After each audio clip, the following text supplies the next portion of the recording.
ಈಗ ಮುದ್ರೆ ಮೂಲಕ ತಾವು ಮುದ್ರೆ ಪರಿಣಿತರು, ಮುದ್ರೆ ಮಾಡೋದ್ರ ಮೂಲಕ ಎಲ್ಲ ಅನಾರೋಗ್ಯಗಳನ್ನ ಸರಿಪಡಿಸ್ಕೋಬಹುದು, ಒಂದು ಹತೋಟಿಯಲ್ಲಿ ಇಟ್ಕೋಬಹುದು ಅಂತ ತಮ್ಮ ಒಂದಿಷ್ಟು ಸಲಹೆಗಳಿದೆ. ಹೇಳಿ, ಹಾಗಿದ್ರೆ ಈ ಒಂದು ಚಳಿಗಾಲದಲ್ಲಿ ಇರುವಂತಹ ಈ ಒಂದು ಸಂದರ್ಭದಲ್ಲಿ ಹೆಚ್ಚಿನ ಸಂಧಿವಾತಗಳು ಹೆಚ್ಚಾಗಿ ಕಂಡು ಬರುತ್ತೆ ಅಂತ ಹೇಳ್ತಾರೆ. ಹಾಗಿದ್ರೆ ಸಂಧಿವಾತಕ್ಕೆ ಮೂಲ ಕಾರಣ ಏನು, ಆಮೇಲೆ ಮುದ್ರೆ ಚಿಕಿತ್ಸೆ ಮೂಲಕ ಹೇಗೆ ಇದನ್ನು ಸರಿಪಡಿಸ್ಕೋಬಹುದು ಅಂತ?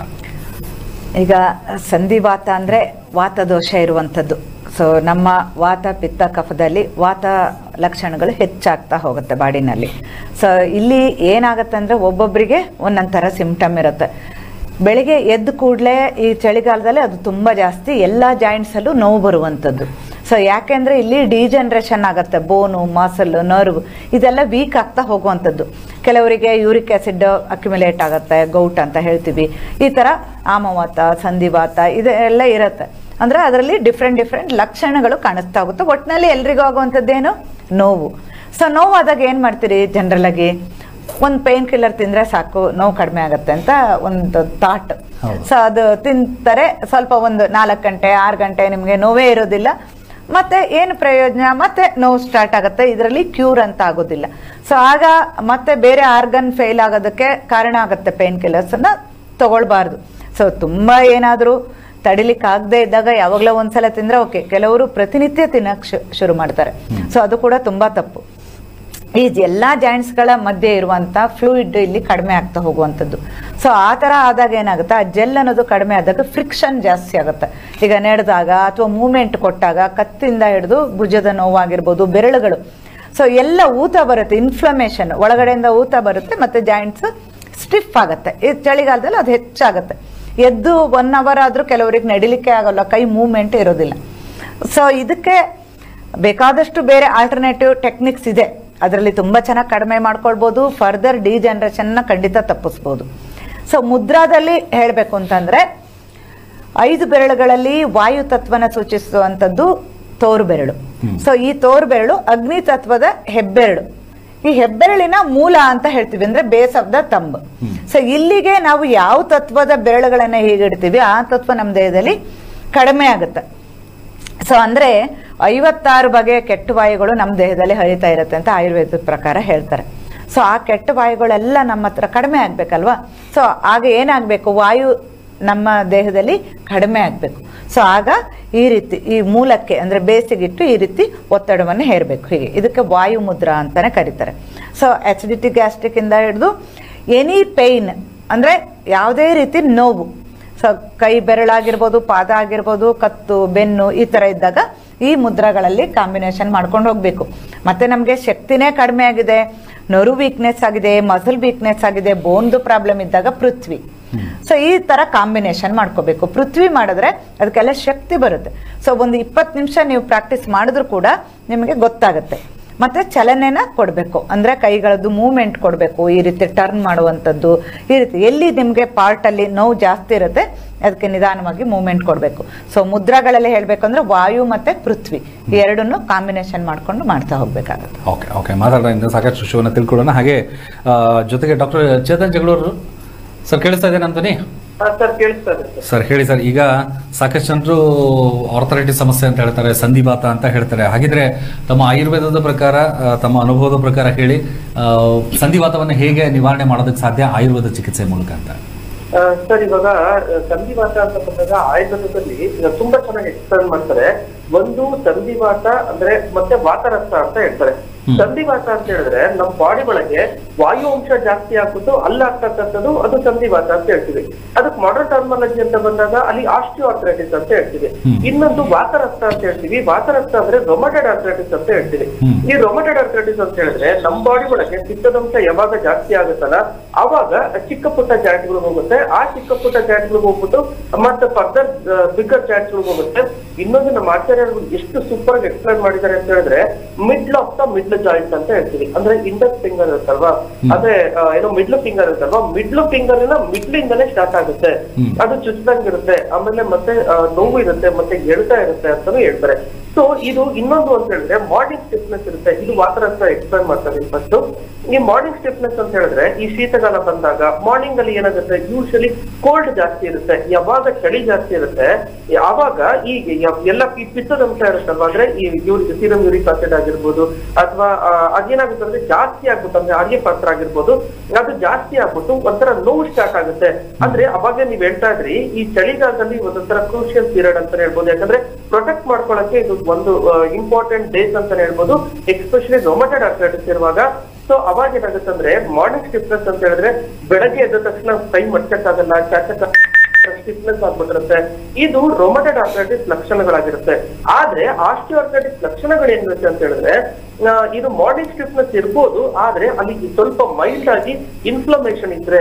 ಇವಾಗ ಆಸ್ಟಿಯೋಆರ್ಥರೈಟಿಸ್ ಅಂತ ಬಂದ್ರೆ ನಮ್ಮ ಬಾಡಿ ಒಳಗೆ ಅವಾಗ ತಿಳಿಸ್ಕೊಟ್ಟಂಗೆ ವಾಯು ಅಂಶ ಜಾಸ್ತಿ ಆಗ್ಬಿಟ್ಟು, ಅಂದ್ರೆ ವಯಸ್ಸಾಗ್ತಾ ಆಗ್ತಾ ವಾಯು ಅಂಶ ಜಾಸ್ತಿ ಆಗ್ಬಿಟ್ಟು ಅಲ್ಲಿ ಚಿಕ್ಕ ಪುಟ್ಟ ಅಂದ್ರೆ ಬಿಗ್ಗರ್ ಜಾಯಿಂಟ್ ಗಳಿಗೆ ಹೋಗ್ಬಿಟ್ಟು ಅಲ್ಲಿ ಏನು ಸವಿತಾ ಬರುತ್ತೆ. ಯಾವಾಗ ಮೂಳೆಗಳು ಸವಿಯಕ್ ಸ್ಟಾರ್ಟ್ ಆಗುತ್ತಲ್ಲ ಅವಾಗ ಸ್ವಲ್ಪ ನೋವು ಆಗೋದು ಆ ತರ ಆಗುತ್ತೆ.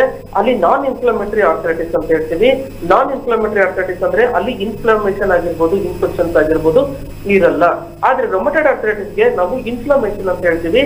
ಅದು ವಾತರಕ್ತ ಏನ್ ಹೇಳಿದ್ವಲ್ಲ ಅದು ಯೂಶಲಿ ಚಿಕ್ಕವರಿಗೆ ಜಾಸ್ತಿ ಸಿಗುತ್ತೆ. ಅಂದ್ರೆ ಮಿಡ್ಲ್ ಆಫ್ ದ ವುಮೆನ್ಗೆ ಯೂಶಲಿ ಈ ರೊಮಟೆಡ್ ಆರ್ಥರೈಟಿಸ್ ಜಾಸ್ತಿ ಕಾಣಿಸ್ಕೊಳ್ಳುತ್ತೆ. ಆದ್ರೆ ಆಸ್ಟಿಯೋಆರ್ಥರೈಟಿಸ್ ಏನಂತ ಹೇಳಿದ್ರೆ ವಯಸ್ಸಾಗ್ತಾ ಕಾಣಿಸ್ಕೊಳ್ಳುತ್ತೆ. ಬಟ್ ಆದ್ರೆ ಇವಾಗೆಲ್ಲ ನಾವು ತುಂಬಾ ಲೈಫ್ ಸ್ಟೈಲ್ ಚೇಂಜಸ್ ಆಗಿರೋದ್ರಿಂದ ಇವಾಗ ಏನೋ ಚಿಕ್ಕವ್ರಿಗೂ ಕೂಡ ಅಂದ್ರೆ 35-40 ವರ್ಷದ ಅವ್ರಿಗಿರೋರ್ಗೂ ಕೂಡ ಈ ಮೂಳೆಗಳು ಸವಿತಾ ಇದೆ.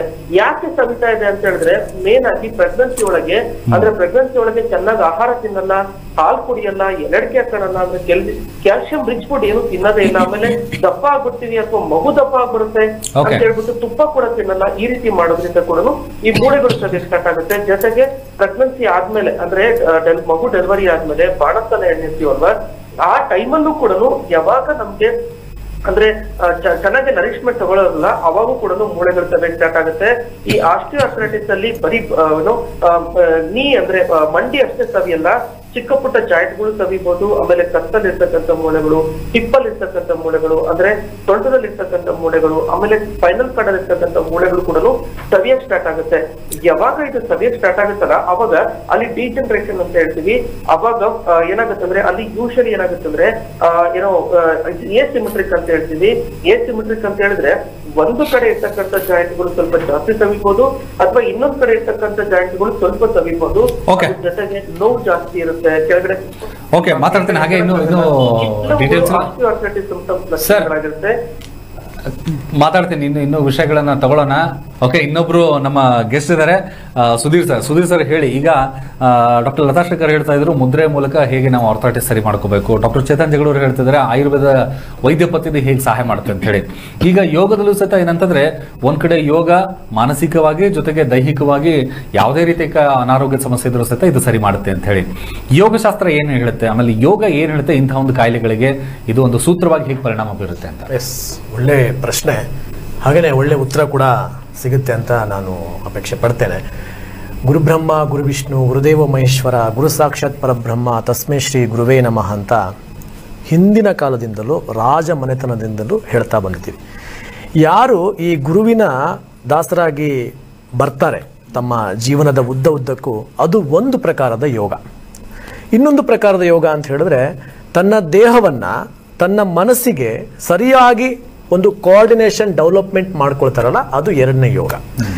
ಇಲ್ಲಿ ನಮ್ಮ ಪಕ್ಕದಲ್ಲಿ ಡಾಕ್ಟರ್ ಲತಾ ಶೇಖರ್ ಕೂತಿದ್ದಾರೆ. ಹಲವಾರು ಯೋಗ ಸಾಧನೆಗಳ ಕಿರೀಟ ಅವರಲ್ಲಿದೆ.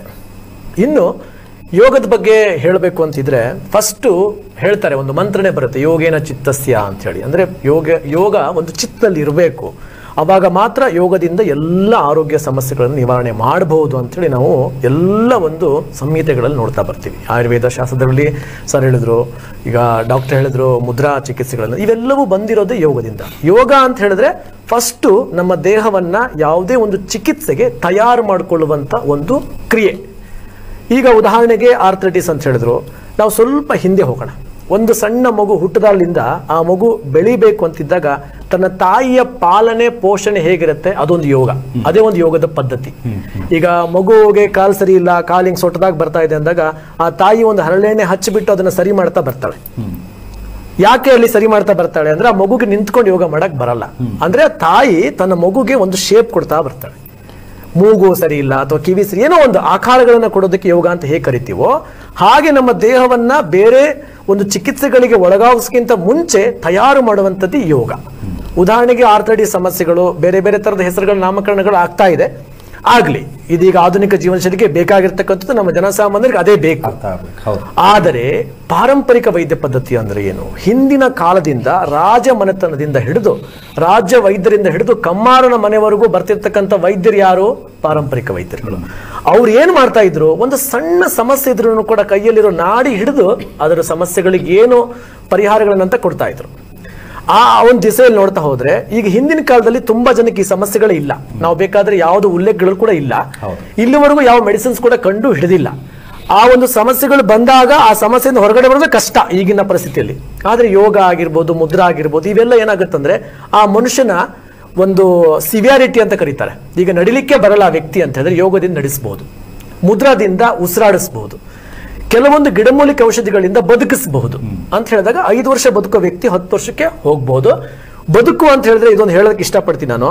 100 ವರ್ಷ ನಾನು ಬದುಕ್ತೀನಿ, ಎಲ್ಲರ ಮೇಲೆ ಡಿಪೆಂಡ್ ಆಗಿ ಬದುಕ್ತೀನಿ ಅಂದ್ರೆ ಬದುಕು ಅಲ್ಲ ಅಂತ ನಾನು ಹೇಳ್ತೀನಿ. 50 ವರ್ಷ ಬದುಕ್ತೀನಿ, ಅಚ್ಚುಕಟ್ಟಾಗಿ ಬದುಕ್ತೀನಿ, ನನಗೆ ಏನಿಷ್ಟನೋ ಅದು ನಾನು ಮಾಡ್ಕೊಂಡು ಬದುಕ್ತೀನಿ, 50 ವರ್ಷ ಬದುಕ್ತೀನಿ, ಅವನ ಶತಾಯುಷಿ ಅಂತ ಕರಿತೀನಿ. ನಮ್ಮ ಯೋಗದಲ್ಲಿ ಅದನ್ನೇ ಹೇಳ್ಕೊಡೋದು. ಈ ಸೂರ್ಯ ನಮಸ್ಕಾರ ಅಂತ ಫಸ್ಟ್ ಆಫ್ ಆಲ್ ತಗೊಂಡಾಗ ಯೋಗದಲ್ಲಿ ಅತಿ ಮುಖ್ಯ ಪಾತ್ರ ವಹಿಸೋ ಸೂರ್ಯ ನಮಸ್ಕಾರ. ಯಾಕೆ ಅಂತ ಹೇಳಿದಾಗ ಸೂರ್ಯ ನಮ್ಮೆಲ್ಲರಿಗೂ ಒಂದು ಆರೋಗ್ಯದಾಯಕ. ಸೂರ್ಯ ಬಂದ್ರೆ ಪ್ರತಿಯೊಬ್ಬರ ಜೀವನಶೈಲಿ ಚೆನ್ನಾಗಿರುತ್ತೆ. ಈಗಿನ ಆಧುನಿಕ ಜೀವನಶೈಲಿ ನೀವು ಗಮನಿಸಬಹುದು ಸರ್.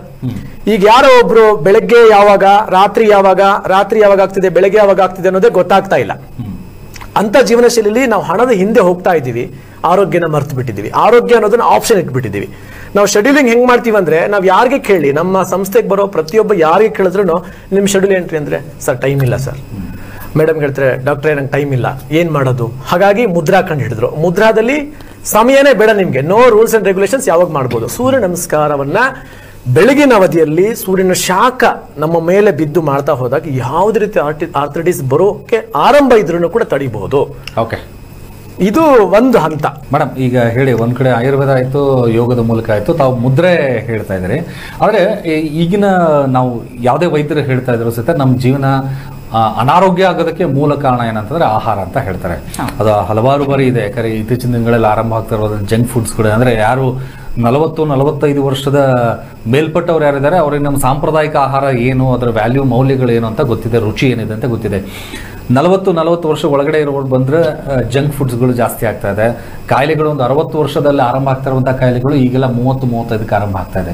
ಅದರಲ್ಲಿ ವಿಶೇಷವಾಗಿ ಸಂಧಿವಾತನೂ ಕೂಡ ಒಂದು. ಯಾಕಂದ್ರೆ ಸಾಫ್ಟ್ವೇರ್ ಇಂಜಿನಿಯರ್ಸ್ಗಳು ಹೇಳಿದಾಗ ಜಾಸ್ತಿ ಹೊತ್ತು ಕುತ್ಕೊಂಡು ಕೆಲಸ ಮಾಡ್ತಾರೆ, ಅದಕ್ಕೋಸ್ಕರ ಬೆನ್ನೋವು ಬಂತು ಅಂತ ಹೇಳ್ತಾರೆ. ರೈತರು ನಿರಂತರವಾಗಿ ಕೆಲಸ ಮಾಡ್ತಾ ಇರ್ತಾರೆ, ಅವ್ರಿಗೆ ಯಾವುದೇ ರೀತಿಯ ಕಾಯಿಲೆಗಳಿರಲ್ಲ, ಬೆನ್ನೋವು ಬರೋದಿಲ್ಲ. ಅಂದ್ರೆ ಹೇಗೆ ಕಂಪ್ಯಾರಿಸನ್ ಮಾಡಬಹುದು, ಮೂಲ ಕಾರಣ ಏನಿರ್ಬೋದು ಅಂತ ಹೇಳ್ತೀರಿ? ಆಹಾರ ಪದ್ಧತಿ ಅಂತ ಹೇಳಿದಾಗ ಒಂದು ಮಾತಿದೆ, 40ರವರೆಗೆ ನಾವು ಆಹಾರನ ತಿಂತೀವಿ, 40ರ ನಂತರ ನಾವು ತಿಂದಂತ ಆಹಾರ ನಮ್ಮನ್ನ ತಿನ್ನುತ್ತೆ ಅಂತ ಹೇಳ್ತಾರೆ. ಅಂದ್ರೆ ಆ ಡಯಟ್ ಅನ್ನೋದು ಫಾಲೋ ಮಾಡ್ಲೇಬೇಕಾಗತ್ತೆ. ಅಂದ್ರೆ ಈಗಿನ ಕಾಲಕ್ಕೆ. ಹಿಂದೆ ಅಂದ್ರೆ ನಮ್ಮ ದೇಹಕ್ಕೆ ಒಂದು ಅರಿವು ಇರ್ತಾ ಇತ್ತು, ನಾವ್ ಯಾವ್ದು ತಿಂದ್ರೆ ನಮ್ಗೆ ಹೊಟ್ಟೆ ಫುಲ್ ಆಗ್ತಿತ್ತು, ಸಾಕಾಗತ್ತೆ, ಜೀರ್ಣಶಕ್ತಿ ಅಷ್ಟು ಚೆನ್ನಾಗಿತ್ತು. ಇವಾಗ ಜೀರ್ಣಶಕ್ತಿ ಇಲ್ಲದೆ ನಾವು ಕೂತ್ಕೊಂಡೇ ಇರೋದ್ರಿಂದ ನಮ್ಗೆ ಕಡಿಮೆ ಫುಡ್ ಸಾಕು. ಮೊದಲು ಆದ್ರೆ ಜಾಸ್ತಿ ಬೇಕಾಗ್ತಿತ್ತು, ಯಾಕೆಂದ್ರೆ ಹೊಲದಲ್ಲಿ ಕೆಲಸ ಮಾಡ್ತಿದ್ರು, ಬಿಸಿಲಿಗೆ ಎಕ್ಸ್ಪೋಸ್ ಆಗ್ತಿದ್ರು. ಈಗ ಯಾವುದೂ ಇಲ್ಲ, AC ನಡುವೆ ಕೂತು ಸುಮ್ಮನೆ ಕೂತೇ ಇರ್ತೀವಿ. ಆಗ ನಿಮ್ಗೆ ಫುಡ್ ಇಂಟೇಕ್ ತುಂಬಾ ಕಡಿಮೆ ಸಾಕಾಗುತ್ತೆ. ಅದರಲ್ಲೂ ನಾವೀಗೇನು ಹೊರಗಡೆ ಸಿಗುವಂತ ಫುಡ್, ಫಾಸ್ಟ್ ಫುಡ್, ಕೆಮಿಕಲ್ ಹಾಕಿರುವಂತದ್ದು, ಟೇಸ್ಟಿಂಗ್ ಪೌಡ್ರ್, ಇದೆಲ್ಲ ತಿಂದಾಗ ಏನಾಗುತ್ತೆ, ಡಿಜನರೇಷನ್ ಬೇಗ ಆಗುತ್ತೆ. ಈಗ ನಮ್ಗೆ ಏನ್ ಬೇಕು, ದೇಹಕ್ಕೆ ವ್ಯಾಯಾಮ ಬೇಕು, ಆಹಾರದಲ್ಲಿ ಕ್ಯಾಲ್ಸಿಯಂ ಅದು ಅಥವಾ ವೈಟಮಿನ್ D3 ನಮಗೆ ಬಿಸಿಲಲ್ಲೇ ಸಿಗ್ಬೇಕು. ಸೊ ಅದು ಎಲ್ಲದೂ ಸಿಕ್ಕದಾಗ ಮಾತ್ರ ಮೆಗ್ನೀಷಿಯಂ ಪ್ರತಿಯೊಂದು ನಮ್ಮ ದೇಹದಲ್ಲಿ ಈಗ ಕಡಿಮೆ ಆಗ್ತಾ ಇದೆ. ಸೊ ಅದಕ್ಕೆ ನಮ್ಗೆ ಏನು ಏಜ್ ಬೇಗ ಆಗುತ್ತೆ. ಅಂದ್ರೆ ನಮ್ಮ ಲೈಫ್ ಸ್ಪ್ಯಾನ್ ಏನಿದೆ ಅದೇ ರೆಡ್ಯೂಸ್ ಆಗ್ತಾ ಇದೆ. ನಾವೇನೇ ಎಷ್ಟೇ ಕಂಡುಹಿಡಿದ್ರು ಕೂಡ ಸೊ ನಾವು ಹೆಲ್ದಿ ಲೈಫಲ್ಲಿ ಲೀಡ್ ಮಾಡಕ್ ಆಗ್ತಾ ಇಲ್ಲ. ಸೊ ಅದಕ್ಕೆ ಈಗ ಅದು ಮನಸ್ಸು ಕೂಡ ಕಾರಣ. ನೀವು ಆಲೂಗಡ್ಡೆ ತಿಂದ್ರೆ ನನಗೆ ವಾತದೋಷ ಹೆಚ್ಚಾಗುತ್ತೆ, ಜಾಯಿಂಟ್ಸ್ ಅಲ್ಲಿ ನೋವು ಬರುತ್ತೆ ಅಂತ ನೀವು 5-6 ಸಲ ಹೇಳ್ಕೊಂಡು ಸಬ್ ಕಾನ್ಶಿಯಸ್ ಮೈಂಡಿಗೆ ಅದು ಹೋಗಿರುತ್ತೆ. ಅಂತ ಟೈಮಲ್ಲಿ ನೀವು ಆಲೂಗಡ್ಡೆ ತಿಂದ್ರೆ ಇಮಿಡಿಯೇಟ್ ಆಗಿ ನೋವು ಕಂಡೇ ಕಾಣುತ್ತೆ, ಅಸಿಡಿಟಿ ಜಾಸ್ತಿ ಆಗುತ್ತೆ, ಗ್ಯಾಸ್ಟ್ರಿಕ್ ಆಗುತ್ತೆ, ಎಲ್ಲ ಆಗುತ್ತೆ. ಏನೂ ಆಗಲ್ಲ, ಇದು ಅಷ್ಟು ಚೆನ್ನಾಗಿರೋ ಆಹಾರ ಅಂತ, ಇದು ನನ್ನ ದೇಹಕ್ಕೆ ಒಂದು ಅಮೃತ ತರ, ಮೆಡಿಸಿನ್ ತರ ವರ್ಕ್ ಆಗ್ತಾ ಇದೆ ಅಂತ ಅನ್ನೋ ಒಂದು ಒಳ್ಳೆ ಭಾವನೆ ಇಟ್ಟು ಕೃತಜ್ಞತಾ ಭಾವದಿಂದ ನೀವು ಅದನ್ನ ಸ್ವೀಕಾರ ಮಾಡಿದಾಗ ನಿಮ್ ದೇಹಕ್ಕೆ ಏನೂ ಆಗೋದಿಲ್ಲ. ಸೊ ಆದ್ರೆ ಮಿತವಾಗಿ ಹಿತವಾಗಿ ಇರಬೇಕು ಆಹಾರ. ಸೊ ಯಾಕಂದ್ರೆ ಇಲ್ಲಿ ವೆಯ್ಟ್ ಗೈನ್ ಆಗೋ ಹಾಗಿಲ್ಲ. ಅದೊಂದು ಫಸ್ಟ್ ತುಂಬಾ ಇಂಪಾರ್ಟೆಂಟ್ ಪಾಯಿಂಟ್. ಅಂದ್ರೆ ಆರ್ಥರೈಟಿಸ್ ಸ್ಟಾರ್ಟ್ ಆಗಿದೆ, ನಿಮ್ಗೆ RA ಫ್ಯಾಕ್ಟರ್ ಬ್ಲಡ್ ಅಲ್ಲಿ ಇದೆ ಅಂತ ಗೊತ್ತಾದ ಕೂಡಲೇ, ಜಾಯಿಂಟ್ಸ್ ಅಲ್ಲಿ ನೋವಿದೆ ಅಂತ ಗೊತ್ತಾದ ಕೂಡಲೇ ನಿಮ್ಮ ವೆಯ್ಟ್ ಬಗ್ಗೆ ಅವೇರ್ನೆಸ್ ಇರಬೇಕು. 1 kg ಹೆಚ್ಚಾದಾಗ್ಲೂ ನೀವು ನೋಡ್ಕೋಬೇಕು. So 60 ದಾಟ್ಲೇಬಾರ್ದು, 60 kgs Max. ಅದಕ್ಕಿಂತ ಕಡಿಮೆ ಇದ್ರೆ ನೀವು ಬೇಗ ನಿಮ್ಗೆ ಬರ್ಡನ್ ಆಗೋದಿಲ್ಲ ಬೋನ್ ಮತ್ತೆ ಮಸಲಿಗೆ. ಓಕೆ ಮಾತಾಡೋಣ. ಹಾಗೆ ಡಾಕ್ಟರ್ ಚೇತನ್ ಹೇಳಿ, ಈಗ ಒಂದ್ ಕಡೆ ಯೋಗ, ಚಿತ್ತ, ಮನಸ್ಸು ಇವು 3 ಕೂಡ ತುಂಬಾನೇ ಮನುಷ್ಯನಿಗೆ ಪ್ರಾಮುಖ್ಯತೆಯನ್ನು ಪಡೆದುಕೊಳ್ಳುತ್ತೆ ಅಂತ ಹೇಳಿ, ಇದರ ಹೊರತಾಗಿಯೂ ಸಹಿತ ಕಾಯಿಲೆಗಳಂತೂ ಮನುಷ್ಯನಿಗೆ ತಪ್ಪಿದ್ದೇ ಇಲ್ಲ. ಬಟ್ ಆದ್ರೂ ಸಹಿತ ಸಂಧಿವಾತ ಅಂತ ಸಮಸ್ಯೆ ತಾವು ನೋಡೋದಂತಂದ್ರೆ, ತಾವು ಜಗಳೂರಿಂದ ಬೆಂಗಳೂರಿಗೆ ಬಂದಿರ್ತೀರಾ.